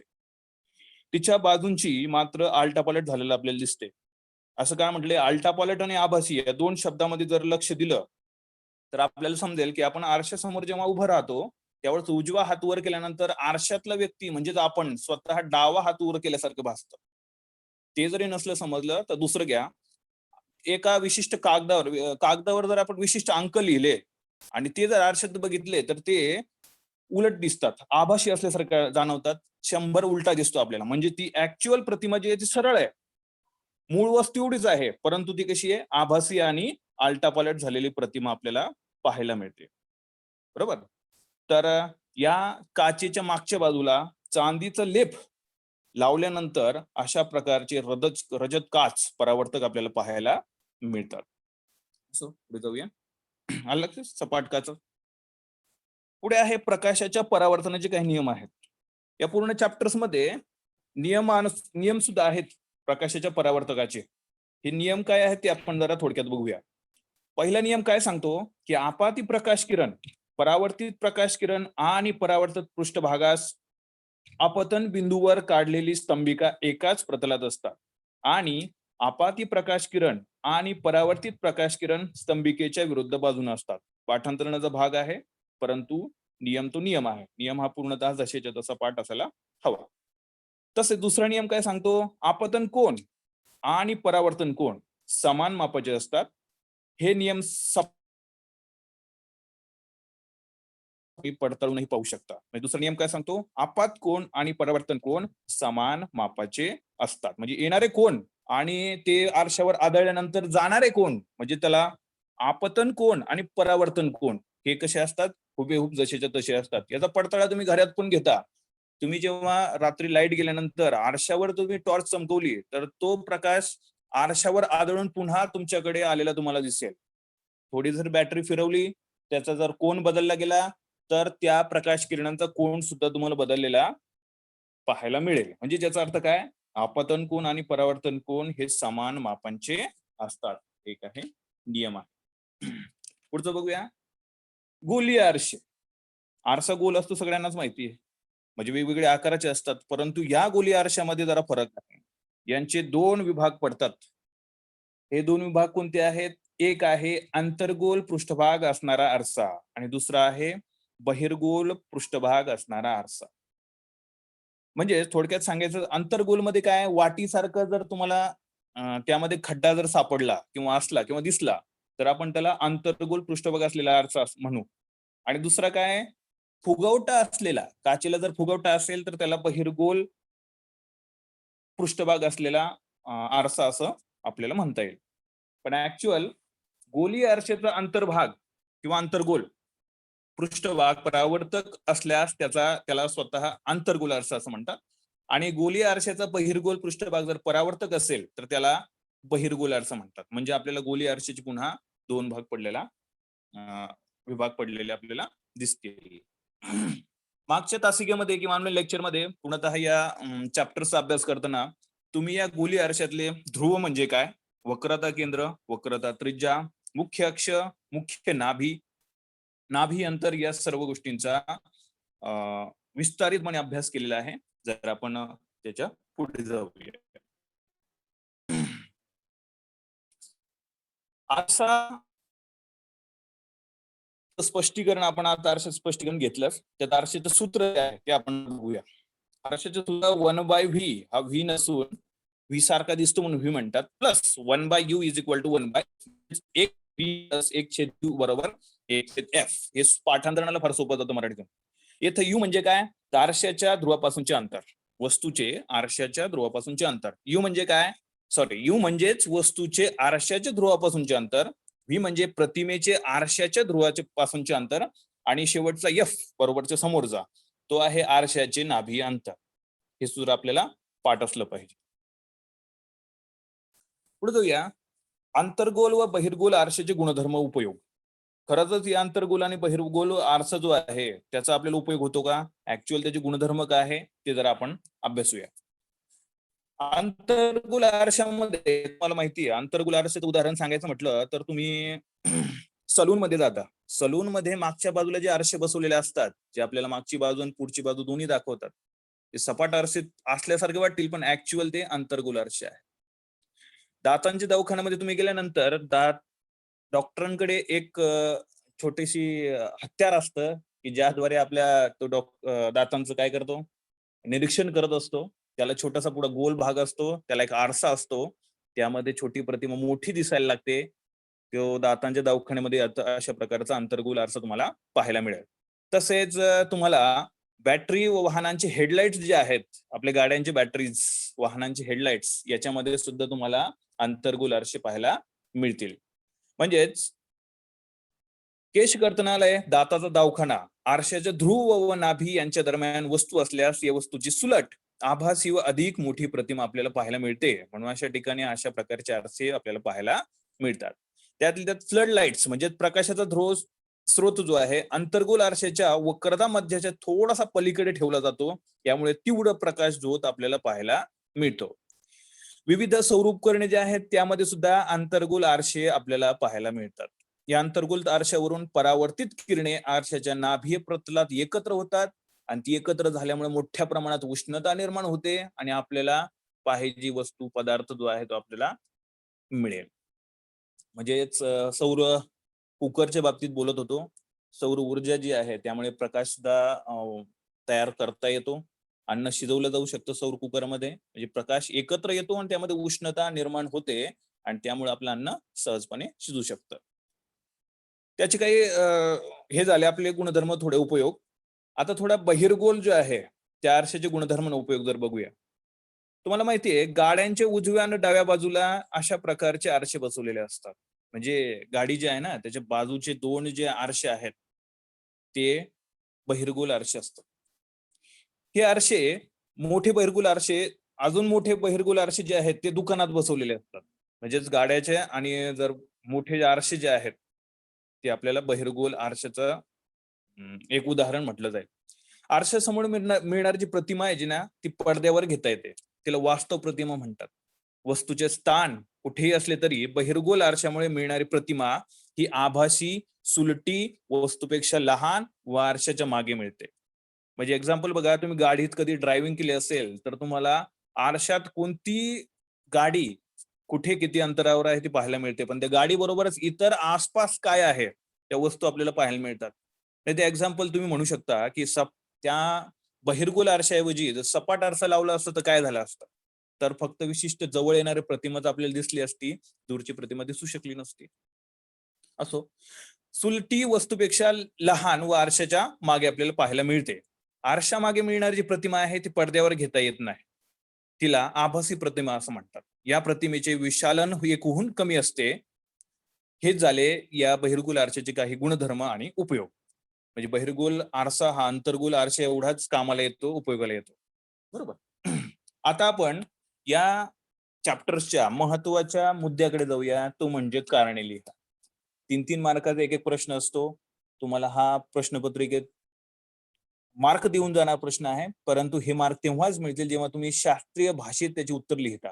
कारण प्रत्येकाला माहिती आहेत, परंतु ही कारण हे आपल्या भाषेत लिहिण्यापेक्षा वैज्ञानिक भाषेत लिहिले तर पैकीच्या पैकी मार्क मिळण्याची पूर्ण संभावना असते. तर काय आहे ते बघूया आपण. या चॅप्टरमध्ये आपल्याला प्रश्न असा विचारतात की सौर उपकरणांमध्ये आंतरवक्र आरसा वापरतात. तर हे झालं एक वाक्य, परंतु त्याचं कारण आपल्याला लिहायचंय की आंतरवक्र आंतरवक्रच का वापरतात. म्हणजे याचा अर्थ या प्रश्नाबद्दल आपल्याला थोडी तरी माहिती असणं आवश्यक आहे. ती माहिती काय आहे की आंतरवक्र आरशामध्ये जेव्हा प्रकाश किरण येतात तेव्हा ती येणारी प्रकाश किरण एकत्र साठवली जातात आणि त्या ठिकाणी मोठी उष्णता निर्माण होते. परंतु हे आपल्याला काय करायचं आहे, वैज्ञानिक भाषेत मांडायचं आहे. येणारी प्रकाश किरण एकत्रित येतात, कुठे येतात, कशी येतात ते आपण बघूया. म्हणजेच थोडक्यात आपल्याला पूर्ण उत्तर लिहिण्याआधी त्याचं थोडक्यात अभ्यास असणं गरजेचं आहे. म्हणजे त्याबद्दल माहिती असणं गरजेचं आहे. त्याचं कारण लिहिताना आपण वैज्ञानिक भाषेत लिहूया, की जेव्हा सूर्यासारख्या अति दूरच्या वस्तू घडून येणारी व अंतर्वक्र आरशाच्या मुख्य अक्षाला समांतर असणारी उष्णता प्रारणे जे आहेत आरशावर जेव्हा पडतात, त्यावेळी आरशाच्या नाभी प्रतलात ती एकत्रित केली जातात. आलं लक्षामध्ये? की जेव्हा तो पूर्ण काच आहे, आपण त्याला काच म्हणू, जलतापक जे छतावर लावलेले असतात, त्या काचेवर पूर्णतः काय पडतात? ही प्रकाश किरण पडतात. ती शोषली जातात किंवा ती पडलेली किरण जी आहेत नाभी प्रतलात एकत्र येतात आणि त्यावेळेस काय होतं? परिणामी ते मोठ्या प्रमाणात उष्णता निर्माण होते आणि उष्णता निर्माण झाल्यामुळे काय होतं? सौर उपकरणांमध्ये उष्णता निर्माण होते, म्हणून सौर उपकरणांमध्ये अंतर्वक्र आरसे वापरतात. आता तू म्हणाल की सौर उपकरणे कोणती? तर मी मगाशीच म्हटलं की सौर कुकर हे जे आहे सौर उपकरणाचं उदाहरण आहे. तसंच छतावर पाणी तापवण्यासाठी तुम्ही सौर जलतापक लावता. हे जलतापकाच्या बाजूलाच मोठमोठ्या आरशे म्हणण्यापेक्षा काचा लावलेल्या असतात. हेच ते विशिष्ट उष्णता निर्माण करण्यासाठी लावलेले उपकरण आहेत.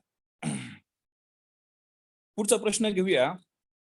प्रश्न आहे, दात तपासण्यासाठी डॉक्टर्स अंतर्वक्र आरसाच का वापरतात? तो साधा आरसा का वापरत नाही? त्याचे कारण आपल्याला लिहायचं आहे. कारण असं आहे, अंतर्वक्र आरशाच्या नाभी अंतराच्या आत ठेवलेल्या वस्तूची सुलट वस्तूपेक्षा मोठी प्रतिमा आपल्याला पाहायला मिळेल. किंवा आतमध्ये जे असेल, दात जो खराब झालेला असेल किंवा ज्यामध्ये कीड लागलेली असेल, ती कीड कुठपर्यंत गेली आहे ती स्पष्ट दिसायला हवी. त्याच्यामुळे अंतर्वक्र आरशामध्ये तुम्हाला माहिती आहे, प्रतिमा ही आभासी आणि मोठी दिसते. बरोबर?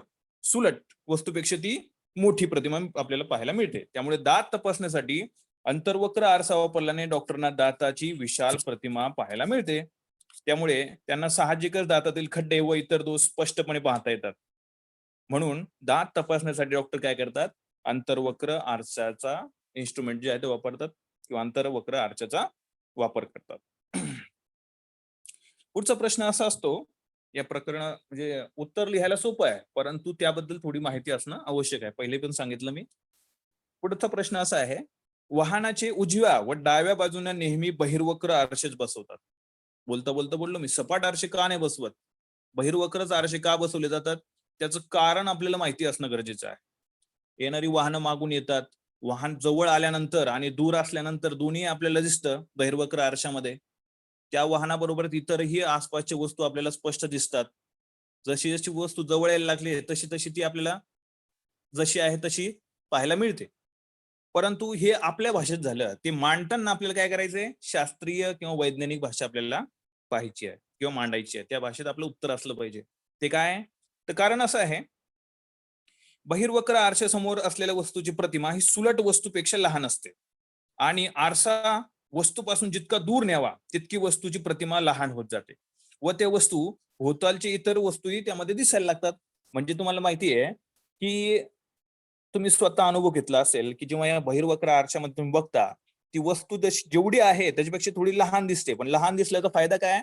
की त्या वस्तू बरोबरच इतरही आसपासच्या वस्तू आपल्याला स्पष्ट पाहायला मिळतात. कोणती गाडी कुठून येते आणि कुठे जाणार आहे. असं वाहनाच्या चालकाला आपल्याला वाहनामागून येणारी वाहने स्पष्ट दिसतात आणि दिसणं आवश्यक सुद्धा असतं. म्हणून दृश्य सुलट व स्पष्टपणे दिसण्याकरता वाहनाच्या उजव्या व डाव्या बाजूंना बहिर्वक्र आरशे बसवावे लागते किंवा बसवतात. हे झालं उत्तर. आता आपण पुढच्या चॅप्टरकडे जाऊया. यामध्ये महत्वाचे जे आहेत परीक्षेला येण्यासारखेच आपण कारण घेतली होती. आता आपण पुढच्या चॅप्टरकडे जाऊया. Chapter number 12. काय सांगतोय चॅप्टर नंबर 12? चॅप्टर नंबर 12 आहे ध्वनीचा अभ्यास. याच्या मागच्या तासिकेमध्ये आपण ध्वनीचा अभ्यास हा केलेला आहे. महत्वपूर्ण प्रश्नही अभ्यासलेले आहेत. प्रश्नपत्रिकेचा आढावाही घेतलेला आहे. आता याचं स्पष्टीकरण जे आहे तुम्ही ऑनलाईन लेक्चर मध्ये पहिल्यांदा ऐकलेलं आहे, परंतु आपण थोडक्यात त्याचा आढावा घेऊया. ध्वनीच्या अभ्यासामध्ये आपल्याला काही महत्वाचे मुद्दे अभ्यासायचे. त्या अभ्यासाचे कोणते आहेत मुद्दे? तर पहिला मुद्दा आहे ध्वनीचे स्वरूप. ऍक्च्युअल ध्वनी म्हणजे काय? जेव्हा घरामध्ये चमचा पडल्यानंतर किंवा भांडी आपटल्यानंतर किंवा भांडी पडल्यानंतर, काच फुटल्यानंतर, काही विशिष्ट वस्तू पडल्यानंतर आपल्याला तिच्याकडे न पाहता एक संवेदना जाणवते. ती मेंदूपर्यंत जाते आणि मेंदू सांगतो किंवा तो ठरवतो की ही वस्तू कोणती असेल. आता काच फुटल्यानंतर लगेच समजतं की काहीतरी फुटलं. म्हणजे ध्वनीचं ऍक्च्युअल जे ज्ञान आहे ते आपल्याला आधीच कळालेलं असतं. ते कशामुळे? एक विशिष्ट प्रकारची संवेदना आहे. वस्तू जेव्हा फुटते तिथपासून पुढे जी त्याच्यापासून निघणाऱ्या कणांची हालचाल जी आहे ती आपल्या पर्यंत पोहोचते आणि त्यानंतर आपल्याला त्याची संवेदना जाणवायला लागते आणि मग आपण म्हणतो की विशिष्ट प्रकारचा ध्वनी आहे. म्हणजे थोडक्यात म्हणता येईल, ध्वनी ही एक प्रकारची ऊर्जा असून ती आपल्या कानाला ऐकण्याची एक संवेदना निर्माण करते. एक संवेदना आहे. तिला तिच्याकडे पाहण्याची गरज नाही आणि ती दिसतही नाही. परंतु कंपन जी आहेत ती कंपन आपल्याला आपण काय करू शकतो? कंपन ऐकू शकतो. म्हणजेच कोणत्याही कणांची अथवा वस्तूंची जलद गतीने मध्य स्थितीभोवती पुढे मागे होणारी हालचाल म्हणजेच कंपन होय. ध्वनीची निर्मिती वस्तूंमधील कंपनामुळे होते. एक्झाम्पल तुम्हाला माहिती आहे की तबला वाजणं असो, शिट्टी वाजणं असो, तंतुवाद्यातील तारेची कंपने असो, ही सर्व कंपन आपल्याला ऐकून समजतात की नेमकं कोणती वस्तू वाजलेली आहे, कोणत्या वस्तूचा आवाज झालेला आहे तो. म्हणजे सहजतः ध्वनी म्हणजे काय याचं थोडक्यात आकलन आपल्याला झालेलं असतं. ही ध्वनीची निर्मिती आणि आपण प्रसारण जरा बघूया. आताच आपण कंपन, एक संवेदना हे शब्द आपल्याला ऐकायला मिळाले. तसंच तरंग हा सुद्धा एक प्रकारचा शब्द आपल्याला माहित असला पाहिजे. तरंग हा विक्षोभ म्हणजेच डिस्टर्बन्स आपण म्हणतो. एक विक्षोभ असून तो माध्यमातून जाताना माध्यमातील कण शेजारच्या कणांना गतिमान करतात, म्हणजे एकमेकांना धक्का देणं. तरंगाची गती हा माध्यमातून ऊर्जा पुढे पाठवण्याचा एक प्रकार आहे. येथे माध्यमातील कणांचे माध्यमाच्या एका भागातून दुसऱ्या भागात स्थलांतर होत नाही. ही तरंग लांबी म्हणजेच तरंग, कंपन आणि संवेदना याचं एकत्रित रूप म्हणजे ध्वनी होय, जो आपल्या कानांपर्यंत पोहोचतो आणि आपल्याला तो समजतो सुद्धा. तसंच ध्वनीच्या प्रसारणासाठी माध्यमाचीच म्हणजे विशिष्ट वस्तूंची आवश्यकता असते. मग ती वस्तू लोखंडी असो, नाहीतर हवेमध्ये काही कण असो, भौतिक वस्तू कोणती असू शकते. म्हणजेच ध्वनी निर्वात पोकळीतून प्रवास करू शकत नाही. जिथं हवा नाही तिथं ध्वनी नाही. ध्वनी तरंग अणुतरंग होत. ध्वनी तरंग माध्यमातून प्रवास करताना माध्यमाची घनता व दाब यांच्यामध्ये बदल होतो.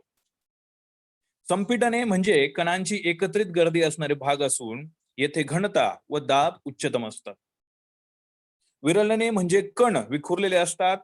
भाग विखुरलेले भाग असून तेथे घनता व दाब कमीत कमी असतात. ध्वनीचं प्रसारण कशामुळे होतं म्हणजे याचा अर्थ हवेमुळे होतं. बरोबर. जिथे हवा नाही तिथं आपल्याला ध्वनी आपण ऐकू शकत नाही. पुढचा मुद्दा आहे अवस्त्राव्य ध्वनी व श्रव्यातीत ध्वनी. म्हणजेच आपल्याला या दोन अक्षरावरून कळालं की ध्वनीचे सुद्धा दोन प्रकार पाहायला मिळालेले आहेत. एक अवस्त्राव्य ध्वनी आणि दुसरा श्रव्यातीत ध्वनी. मानवाचं जो कान जो आहे त्याची श्रवण मर्यादा तुम्हाला सांगतो 20 हर्ट्ज पासून तर 20,000 हर्ट्ज पर्यंत तो आपला ध्वनी तो ऐकू शकतो. हे श्राव्य ध्वनी आहे. अवश्राव्य ध्वनी म्हणजे काय? 20,000 किंवा 20 हर्ट्ज पेक्षा कमी वारंवारता असलेल्या ध्वनीला अवश्राव्य ध्वनी म्हणतात. त्यालाच इन्फ्रासाउंड सुद्धा म्हटलं जातं, अवश्राव्य ध्वनी. तसेच दुसऱ्या बाजूला श्रव्यातीत ध्वनी पाहूया. 20,000 हर्ट्ज पेक्षा जास्त वारंवारता असलेल्या ध्वनीला श्रव्यातीत म्हणजेच अल्ट्रासाउंड असं म्हणतात. परंतु हे अवश्राव्य ध्वनी व श्रव्यातीत ध्वनी हे दोन्ही सुद्धा ध्वनी आपण ऐकू शकत नाही किंवा आपल्याला हे ऐकायलाच येत नाही. कारण का? कारण ऍक्च्युली आपल्या कानांची श्रवण मर्यादा जी आहे ती 20 हर्ट्ज पासून तर 20,000 हर्ट्ज पर्यंत आहे.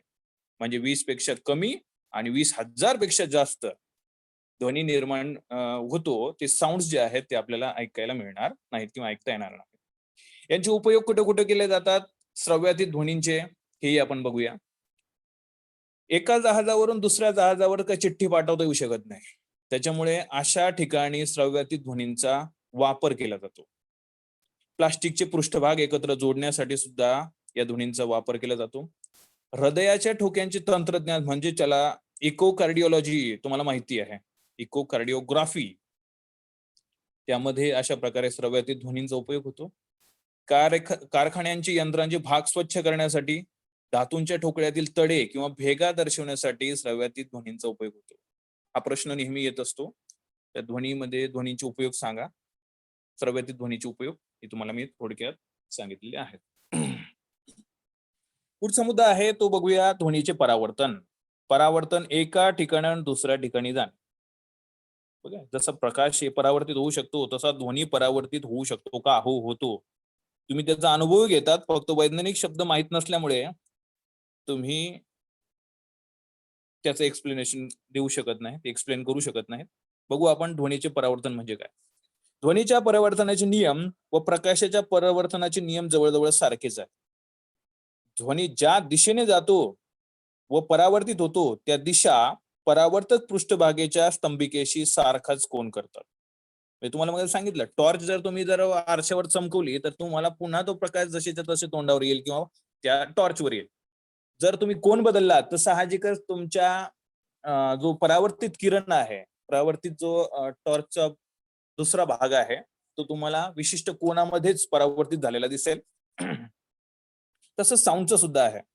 साऊंड सुद्धा ज्या ठिकाणी उभे आहात त्याच्या समोरच्या पृष्ठभागावर म्हणजे स्तंभिकेशी तो जवळजवळ सारखाच कोन करतो. पृष्ठभागावर आदळल्यानंतर तो स्तंभिकेशी ज्या कोनामध्ये तुम्ही उभे आहात त्या कोनाप्रमाणे तो काय करतो, आपला परावर्तक भागावरून आदळून आपला परावर्तित ध्वनी जो आहे तो टाकत असतो किंवा तो जात असतो.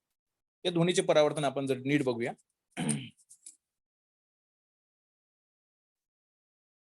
तर याच्यामध्ये सोनार हा शब्द तुम्ही ऐकायला तुम्हाला मिळाला असेल. सोनार म्हणजे काय, तर साऊंड नेव्हिगेशन अँड रेंजिंग. यामध्ये त्याला शॉर्टकटली सोनार, SONAR म्हटलं गेलंय. याचा उपयोग कुठे आहे किंवा काय आहे सोनार हे आपण जरा बघूया. यात पाण्याखालील वस्तूंचे अंतर, दिशा व वेग ठरवण्यासाठी श्रव्यातीत ध्वनी तरंगांचा उपयोग होतो. तुम्हाला माहितीये की समुद्र हा अथांग समुद्र आहे. या समुद्राचा आपण फक्त मानवजातीने 5% अभ्यास केलाय, अजून 95% अभ्यास करायचा शिल्लक आहे. मग त्याची खोली असो, लांबी असो, रुंदी असो, उंची असो, XYZ, त्याच्या गाभारात किती खोल आहे तो त्या मोजण्यासाठी प्रत्येक वेळी आपण खाली आपण डुबकी लावू शकत नाही किंवा त्याचं अंतर आपल्याला सहजासहजी मोजता येत नाही. मग तेव्हा आपल्याला सोनार सिस्टमचा उपयोग करावा लागतो. काय आहे सोनार? हे सोनारचे तंत्रज्ञान पहिल्या महायुद्धात शत्रूच्या पाणबुड्या शोधण्यासाठी विकसित केले गेले. बरोबर, म्हणजे पाणबुड्या म्हणजेच आपण साहजिकच की समुद्राची खोली मोजू शकतो. हे जर सर्व सामान्य ज्ञान आपल्याला असेल तर आपण याच्यावरचं उत्तर सहज लिहू शकतो. हे तंत्रज्ञान हवेतील सुद्धा वापरता येतं. वटवाघुळे याच तंत्राचा वापर करून आपल्या वाटेतील अडथळ्यांची माहिती मिळवतात व अंधारातही सहजपणे उडू शकतात. हे सोनार सिस्टम बघा किती आपल्या उपयोगाची आहे. त्यातली त्या सोनार सिस्टम बरोबर तुम्हाला सोनोग्राफी सुद्धा माहिती असेल. तर सोनोग्राफी मध्ये सुद्धा बघा, सोनोग्राफीमध्ये श्रव्यातीत ध्वनी तरंगांचा उपयोग शरीरांतर्गत भागांच्या चित्र निर्मितीमध्ये केला जातो. तुम्हाला माहिती आहे इमेज फॉर्मेशन हा शब्द ऐकून आहात, चित्र निर्मिती. याचा उपयोग हृदयाची स्थिती, गरोदर स्त्रीच्या गर्भाशयामध्ये गर्भाची होणारी वाढ इत्यादी इत्यादी पाहण्यासाठी या अल्ट्रासाऊंडचाच म्हणजे सोनोग्राफीचा आपण उपयोग करतो किंवा आपण हे अनुभवलं असेल, पाहिलं असेल. पुढे जाऊया. तर या चॅप्टर मध्ये आपल्याला कोणते कोणते महत्वाचे त्याला म्हणून कारण आहेत ती कारण आपण जरा अभ्यासूया. जी परीक्षेला येतात, ज्याची उत्तर आपल्याला माहिती आहे परंतु वैज्ञानिक दृष्ट्या न मांडता आल्यामुळे आपल्याला त्याच्या पैकी मार्क मिळत नाहीत. तर ती भाषा कोणती आहे, ती उत्तर कसं लिहायचं ते आपण जरा बघूया. याच्यामध्ये शास्त्रीय कारण जेव्हा विचारतात तेव्हा एक ओळ दिलेली असते, रिकाम्या बंदिस्त घरामध्ये निनादाची तीव्रता जास्त असते. ही एक ओळ झाली, पण ती का असते हा प्रश्न आपल्याला पडला पाहिजे. रिकाम्या घरामध्येच आवाज आपल्याला जास्त काय येतो आणि तेवढंच घर आहे पण वस्तू आहे तेव्हा मात्र आपल्याला परावर्तित ध्वनी किंवा आवाज जो आहे तो जास्त येत नाहीत. परंतु वस्तू काढल्यानंतर आणि वस्तू ठेवल्यानंतर याच्यामध्ये काहीतरी फरक आहे, याच्यामध्ये काहीतरी डिफरन्स आहे, आपल्याला पाहायला मिळेल. मग तो आपल्याला शोधायचा आहे. का? त्याला म्हणतात कारण लिही. बरोबर. तर तुम्हाला साहजिकच साधारणतः माहिती असेल किंवा लक्षात येत असेल की वस्तू ठेवल्यानंतर वस्तूचा आवाज ज्यापासून आदळतो किंवा परावर्तित होतो त्याच्या मध्ये अडथळा आल्यामुळे तुम्हाला काय होतं, तो ध्वनी जो आहे तो मोठा ऐकायला येत नाही. एवढं तुम्हाला तुमच्या भाषेत चांगलं माहिती आहे, परंतु आपल्याला ते वैज्ञानिक भाषेत मांडायचंय. ते कसं मांडायचं ते आपण जरा बघूया. कारण एक रिकाम्या बंदिस्त घरामध्ये ध्वनीचे शोषण फक्त जमीन, छत आणि भिंतीकडून होते. रिकामी खोली बघा, फक्त भिंती आहेत आणि वर छत आहे आणि खाली जमीन आहे. एवढ्याच भागातून फक्त काय ध्वनीचं शोषण होतं. तिथपर्यंत ध्वनी आदळतो सुद्धा आणि त्याचा काही भाग जो आहे तो शोषला सुद्धा जातो. ध्वनीचे शोषण करणाऱ्या इतर वस्तू म्हणजेच सोफा, टेबल, कपाट, खुर्च्या इत्यादी वस्तूंच्या अभावी ध्वनी शब्द आहे तर ध्वनी नाही. ध्वनीचे शोषण कमी प्रमाणात होते. परिणामी ध्वनीचे परावर्तन अनेक वेळा होऊन निनादाची तीव्रता वाढते. हे तुम्हाला शाब्दिक माहिती होतं की कपाट, टेबल, सोफा, खुर्च्या हे काय करतात, तो ध्वनी अडवतात किंवा शोषला जातो. मग ते जर नसतील तर साहजिकच ध्वनी आपल्याला परावर्तित होऊन सुद्धा त्याचा मोठा आवाज होऊ शकतो. म्हणजे वस्तूंमुळे काय होतं, हा ध्वनी काय झाला शोषित केला जातो. शोषला गेल्यामुळे या ठिकाणी आपल्याला निनाद कमी ऐकायला मिळतो. म्हणजेच रिकाम्या बंदिस्त घरामध्ये निनादाची तीव्रता ही नेहमी जास्त असते. याच प्रकरणातील आपण पुढचा महत्वाचा प्रश्न घेऊया. त्याचं कारण जे आहे आपल्याला पाहायचं आहे, शोधायचं आहे. प्रश्न असा असतो की चित्रपट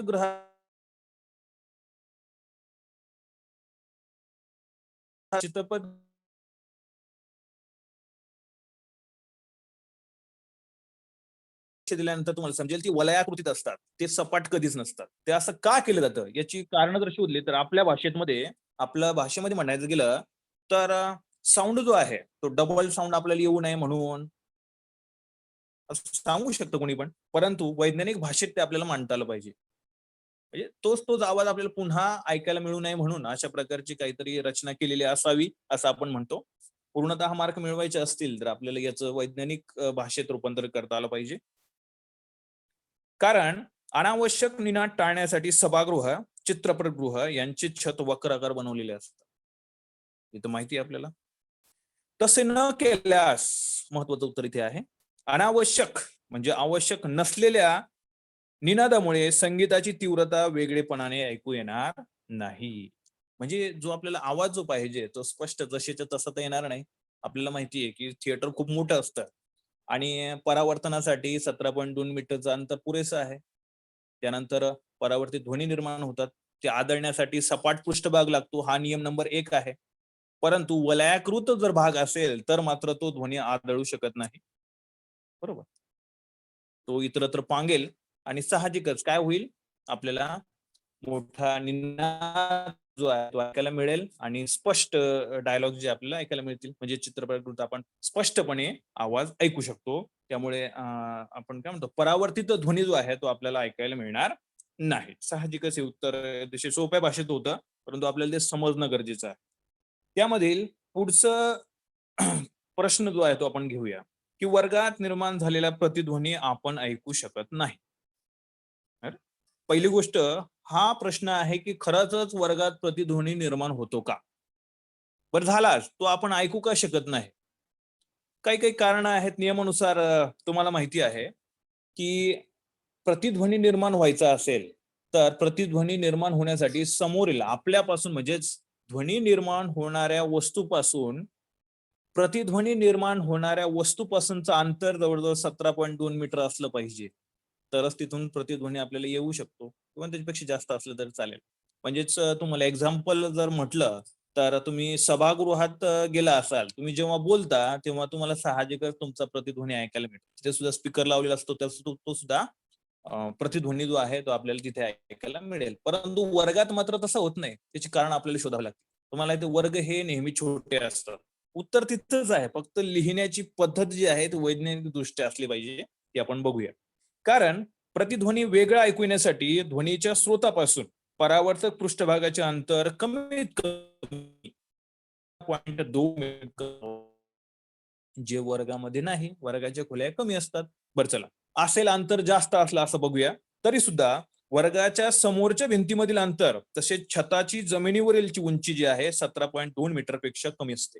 वर जर बघितलं छतावर तर छत सुद्धा 17.2 मीटर पेक्षा कमी आहे आणि आपल्या समोरून जी भिंत आहे ती सुद्धा 17.2 मीटर पेक्षा कमी आहे. म्हणजे दोन्हीचं अंतर कसं आहे, कमी आहे. त्यामुळे त्या ठिकाणी प्रतिध्वनी निर्माण होणं शक्य नाही. कारण यापेक्षा जास्त अंतर लागतं आणि हे अंतर जे आहे सभागृहात पाहायला मिळतं, ज्यामुळे तिथे प्रतिध्वनी निर्माण होतो. आणि म्हणूनच वर्गात निर्माण झालेला प्रतिध्वनी आपण ऐकू शकत नाही.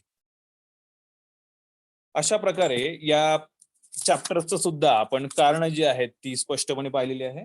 आपण आता पुढचं चॅप्टर घेऊया. पुढचं चॅप्टर आहे चॅप्टर नंबर 13, म्हणजे प्रकरण क्रमांक 13, कार्बन एक महत्वाचे मूलद्रव्य. मागच्या तासिकेमध्ये याचा सुद्धा तुम्ही अभ्यास केलेला आहे.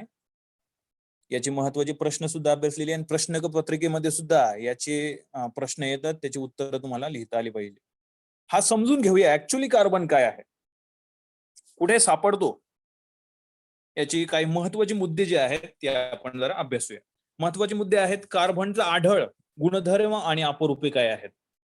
हा कुठे आढळतो? ऍक्च्युअली कार्बन म्हटलं की त्याची संज्ञा आपल्याला आठवलं पाहिजे. कार्बन म्हणजे सी, त्याचं क्रमांक आहे 6, बरोबर. म्हणजे साहजिकच त्याचं इलेक्ट्रॉन कॉन्फिगरेशन म्हणजेच इलेक्ट्रॉन स्वरूपण जे असेल 2,4. म्हणजेच शेवटच्या कक्षेमध्ये 4 इलेक्ट्रॉन आहेत, कार्बनची संयुजा असेल त्याची 4. एवढं माहित असणं गरजेचं आहे.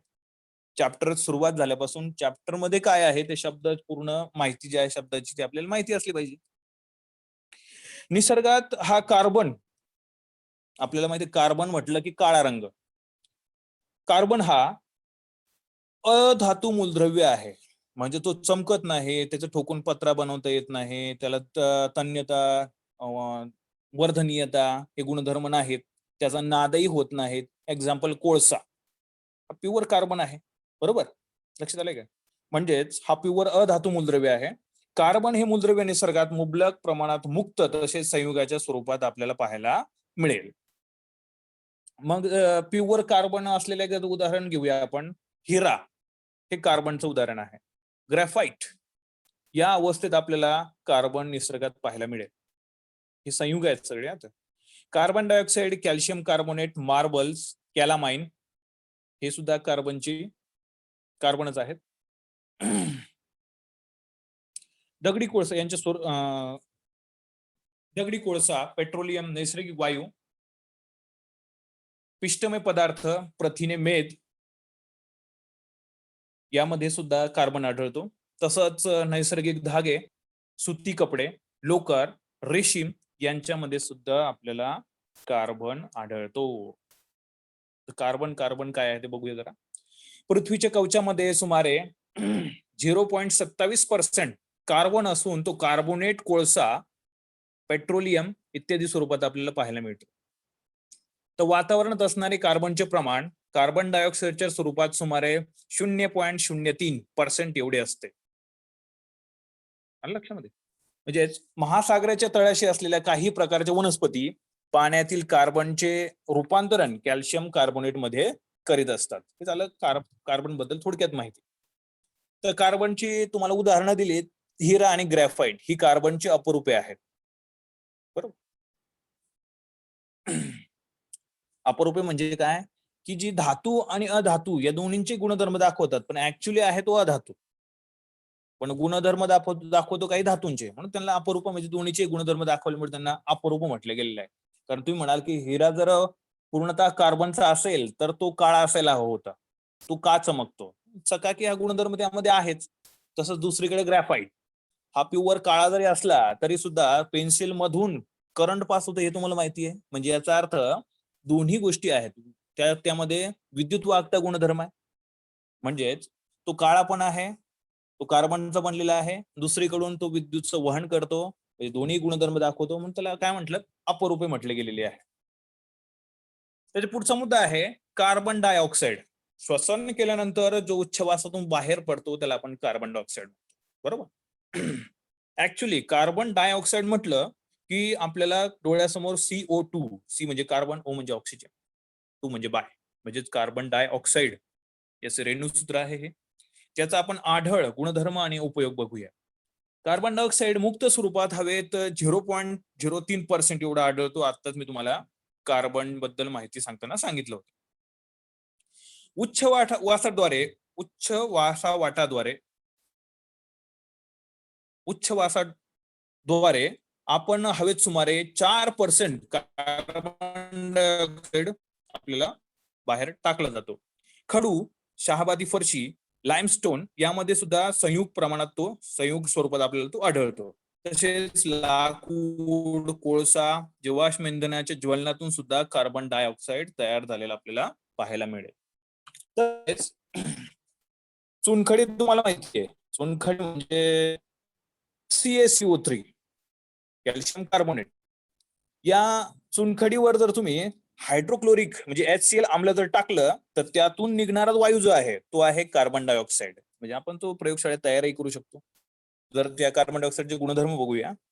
ऍक्च्युअली पाहायला गेलं तर याला चव किंवा रंग नसतो आणि महत्वाचं म्हणजे वासही नसतो. तो हवेपेक्षा जड आहे म्हणजे तो खाली पसरतो. तो पाण्यात अत्यल्प वितळतो किंवा विरघळतो. हा वायू स्वतः ज्वलनशील नाही आणि दुसऱ्यालाही जळू देत नाही. स्वतःही जळत नाही आणि दुसऱ्यालाही जळू देत नाही. त्याला म्हणतात कार्बन डायऑक्साईड.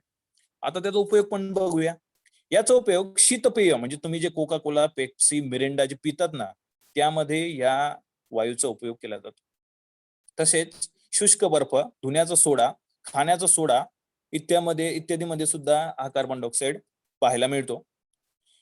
कॉफी मधून जर कॅफिन काढून टाकलं तर द्रवरूपात आपल्याला कार्बन डायऑक्साईड पाहायला मिळेल. आणि जनरली तुम्हाला माहिती आहे की अग्निशामक दल जे आहेत, हे जे आहेत अग्निशामक वायू, शमन वायू म्हणून या कार्बन डायऑक्साईडचं नाव आहे. तसेच या कार्बन डायऑक्साईडचे दोन महत्वाचे गुणधर्म आहेत. एक भौतिक गुणधर्म जे तुम्हाला आत्ताच मी सांगितले आणि दुसरा जो सांगायचं म्हटलं तर रासायनिक गुणधर्म. रासायनिक गुणधर्मामध्ये कार्बन काय करू शकतो कार्बन डायऑक्साईड? तर एक उदाहरण देतो. एक रासायनिक समीकरण आहे. CO2 म्हणजे कार्बन डायऑक्साईड जर H2O बरोबर मिक्स केला किंवा त्याला सूत्राद्वारे सांगतो. CO2 प्लस H2O गिव्स म्हणजे एरो H2CO3 म्हणजेच कार्बोनिक आपलं आम्ल जे आहे तुम्हाला रिझल्ट मिळेल. म्हणजे तिसरा अवक्षेप तयार होतो. तसंच अजून एक गुणधर्म सांगायचा म्हटला तर CO2 म्हणजे carbon dioxide plus NaOH sodium hydroxide 2NaOH हे जर मिक्स केले तर आपल्याला Na2CO3 म्हणजे सोडियम कार्बोनेट आणि पाणी मिळेल. म्हणजे त्याच्यामध्ये सीओचा रोल बघा. रासायनिक गुणधर्म आहेत त्यांची एक सूत्राद्वारे तुम्हाला शॉर्टकट सांगण्याचा प्रयत्न केला. पुढे बघूया हायड्रोकार्बन्स. हा 10वीला सुद्धा भाग आहे त्याच्यामुळे हायड्रोकार्बन्स कडे दुर्लक्ष करून चालणार नाही. हायड्रोकार्बन्स मध्ये त्याचं नाव लपलेलं आहे. हायड्रो म्हणजे हायड्रोजन आणि कार्बन्स म्हणजे कार्बन. CH यांच्या एकत्रीकरणातून आपल्याला हायड्रोकार्बन्स तयार झालेला मिळेल. याला मूलभूत सेंद्रिय संयुग जो आहे हायड्रोकार्बन्स एक मूलभूत सेंद्रिय संयुग आहे. बहुतेक सेंद्रिय संयुगात कार्बन आणि हायड्रोजन या मूलद्रव्यांचा समावेश असतो. या मूलभूत सेंद्रिय संयुगांना मूळ संयुग सुद्धा म्हटले.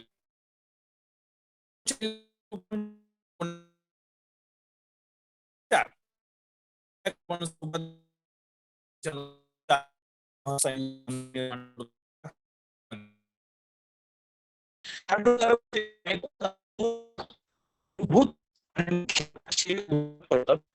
आहे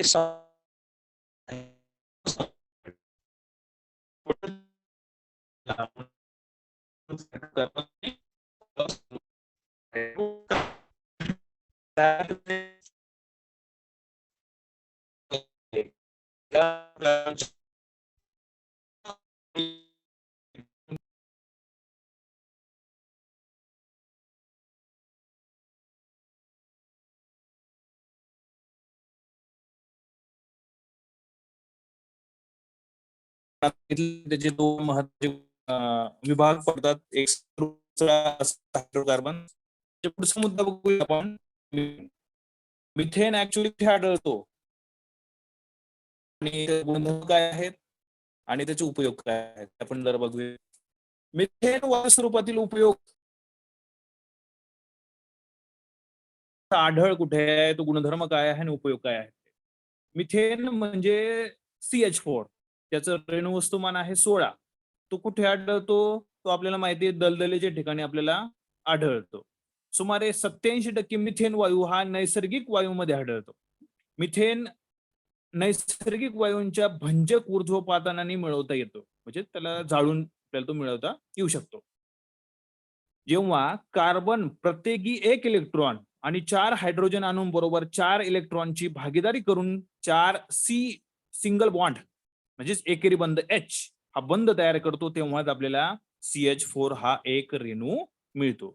त्याचे गुणधर्म आपण थोडक्यात बघूया. त्याचे भौतिक आणि रासायनिक असे 2 प्रकारचे गुणधर्म आहेत. तर भौतिक तुम्हाला माहिती असायला हवा. तर मिथेनचा द्रवणांक हा -182.5 आहे. तर उतरणांक -161.5 डिग्री सेल्सिअस आहे. द्रवरूप मिथेनची घनता पाण्याच्या घनतेपेक्षा कमी असते. मिथेन पाण्यामध्ये थोड्या प्रमाणात द्रावणीय असतो. मिथेन कक्ष तापमानाला वायू अवस्थेत असतो. हा झाला त्याचा थोडक्यात गुणधर्म. आता त्याचा रासायनिक गुणधर्म म्हणायचं गेलं तर एक छोट्याशा रासायनिक समीकरण तुम्हाला पाहायला मिळेल. CH4 plus O2. CH4 plus O2 gives CO2 plus H2O plus उष्णता. तर हे गुणधर्म जे आहेत ते आपण पाहिलेले आहात. गुणधर्म 2 प्रकारचे होते. एक होता भौतिक गुणधर्म, दुसरा आहे रासायनिक गुणधर्म. आणि मिथेनचा उपयोग आता आपण शेवट उपयोग वस्त्र, कागद निर्मिती, अन्न प्रक्रिया उद्योग, पेट्रोलियम शुद्धीकरण. मिथेनच्या ज्वलनातून बाहेर पडणारे CO2 चे प्रमाण खूप कमी असतं, म्हणून त्याचा वापर घरगुती इंधन म्हणून करतात.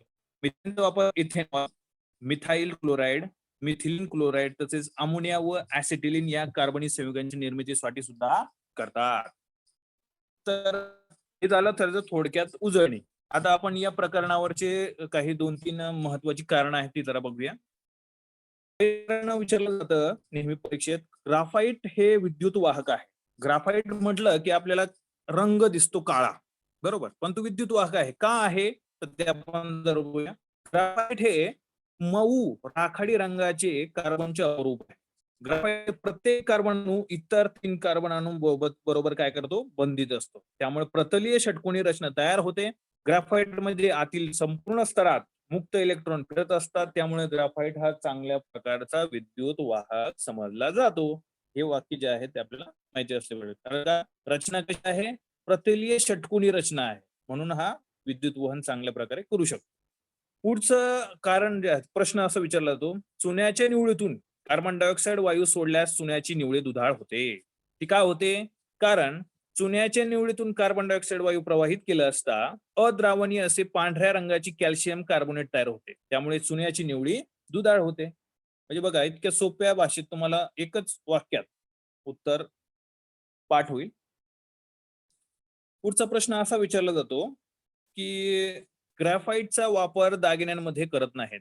तुम्हाला ऍक्च्युअली माहिती आहे ग्रॅफाइटचा रंगच आहे काळा, बरोबर, तो आहे मऊ आणि तो आहे पिठासारखा गुळगुळीत. त्याच्यामुळे ग्राफाइट हा सोन्यामध्ये वापरणं शक्य आहे का? नाही. तर ते का नाही तेच तर आपल्याला सांगायचं आहे. वैज्ञानिक दृष्ट्या काय म्हणता येईल, निसर्गात सापडणारे ग्राफाइट जे आहे ते काळे, मऊ व गुळगुळीत असते. पुढचं कारण काय सांगता येईल, मुद्देसूद लिहिलं तर उत्तर मार्क्स जे आहेत पूर्णतः मिळतात. दागिने बनवताना कठीण धातूंचा वापर करतात. ग्राफाइट हे कठीण नसल्याने दागिन्यांमध्ये त्यांचा वापर करत नाही. साहजिकच, काय म्हटलं तुम्ही, तो काळा आहे, मऊ आहे आणि गुळगुळीत आहे आणि हे दागिन्यांमध्ये तयार करताना चालत नाही. त्यासाठी कठीण तांब्याचे पदार्थ वापरले जातात, तांब्याचा धातू वापरला जातो, बरोबर.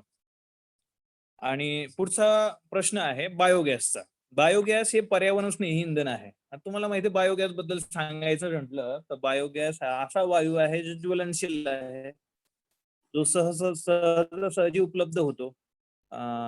त्यामुळे इतर जे काही आपण म्हणतो ना, राखही शिल्लक राहत नाही. हे झालं आपल्या शाब्दिक भाषेमध्ये याचं उत्तर. परंतु वैज्ञानिक भाषेत मांडताना आपण बघूया.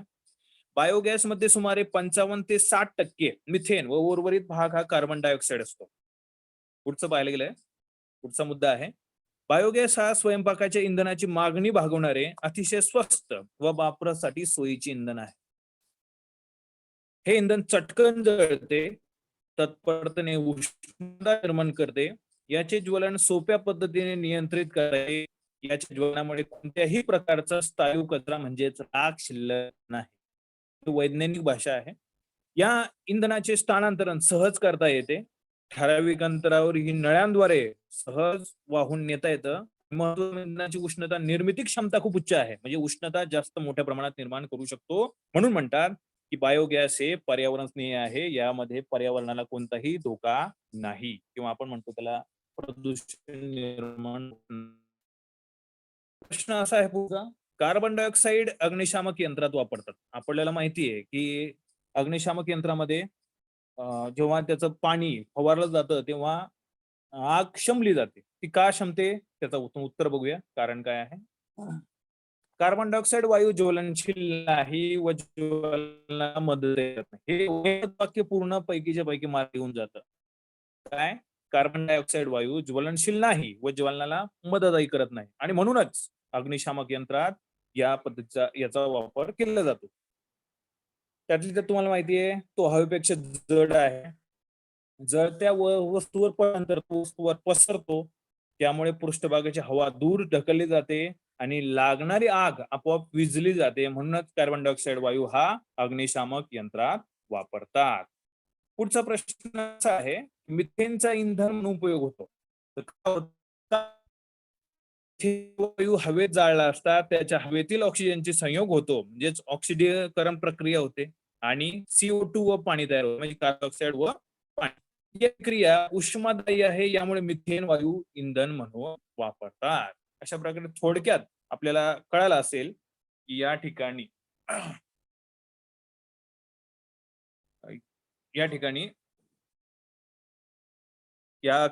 जे प्रश्न विचारले असतात त्यांची कारणं कशी लिहायची. आता प्रकरण नंबर 14 जे आहेत, पदार्थ आपल्याला वापरातील याचे महत्वाचे मुद्दे आहेत हे तुम्हाला माहिती आहेत. पदार्थ वगैरे वगैरे म्हणजे काही रासायनिक पदार्थ याच्यावर काही कारणे आहेत ते आपण जरा बघूया. जे आपल्याला त्याचे उत्तर माहिती असतात. प्रश्न असा होता, पाव तयार करताना बेकिंग पावडरचा वापर किंवा पाव व केक तयार करण्यासाठी बेकिंग पावडरचा वापर का करतात? उत्तर तुम्हाला माहिती आहे, पाव फुगण्यासाठी. परंतु हे झालं आपलं शाब्दिक उत्तर. ते मांडताना आपल्याला मांडता आलं पाहिजे की बेकिंग पावडरमध्ये सोडियम बायकार्बोनेट व टार्टारिक ऍसिड असतं. ही पावडर किंवा ही पाव जे आहे किंवा केक तयार करताना त्याच्या कच्च्या मालात मिसळतात जेणेकरून त्या ठिकाणी अभिक्रिया होते आणि कार्बन डायऑक्साईड मुक्त. त्यामुळे पाव जो आहे सच्छिद्र आणि हलका होतो आणि म्हणूनच काय म्हणतात या ठिकाणी बेकिंग पावडरचा वापर केलेला असतो किंवा करतात. पुढचा प्रश्न घेऊया आपण. पुढचा प्रश्न आहे, कॉपर सल्फेटच्या स्फटिकांना उष्णता दिल्यास त्यांची पांढरी भुकटी होते. ऍक्च्युअली कॉपर सल्फेट हा असतो कसा आहे आपल्याला माहिती असलं पाहिजे. ऍक्च्युअली तो निळसर रंगाचा आहे. म्हणजे थोडस ज्ञान त्याला पण सर्वसामान्य ज्ञान जे आहे ते असणं गरजेचं आहे. निळसरला जर उष्णता दिली तर काय होईल? निळसरपणा उडून जाईल आणि राहील तो पांढरेटपणा. तो शाब्दिक भाषेत न मांडता आपली वैज्ञानिक भाषेत मांडता आला पाहिजे. कारण आहे स्फटिक रूप कॉपर सल्फेट मध्ये स्फटिक जल असतं. CuSO4 इथं डॉट नंतर मला वाटतं 5H2O आहे पाणी. या स्फटिक जलामुळे त्याला निळा रंग व स्फटिक रूप प्राप्त झालेलं असतं. कॉपर सल्फेटच्या स्फटिकांना उष्णता दिल्यास त्यातील स्फटिक जल उडून जातं व निर्जळ कॉपर सल्फेट तयार होतं. याचा रंग पांढरा असतो म्हणूनच म्हणतात त्याची पांढरी भुकटी जी आहे ती शेवट शिल्लक राहते. धन्यवाद. सर्व विद्यार्थ्यांनी अभ्यास करायचा आहे. ही कारणं जी आहेत ती समजून घ्यायची आहेत. या लेक्चर्सला सगळ्यांनी अटेंड केल्याबद्दल सर्वांचे धन्यवाद आणि सर्वांनी या लिंकला शेअर आणि सबस्क्राईब करा.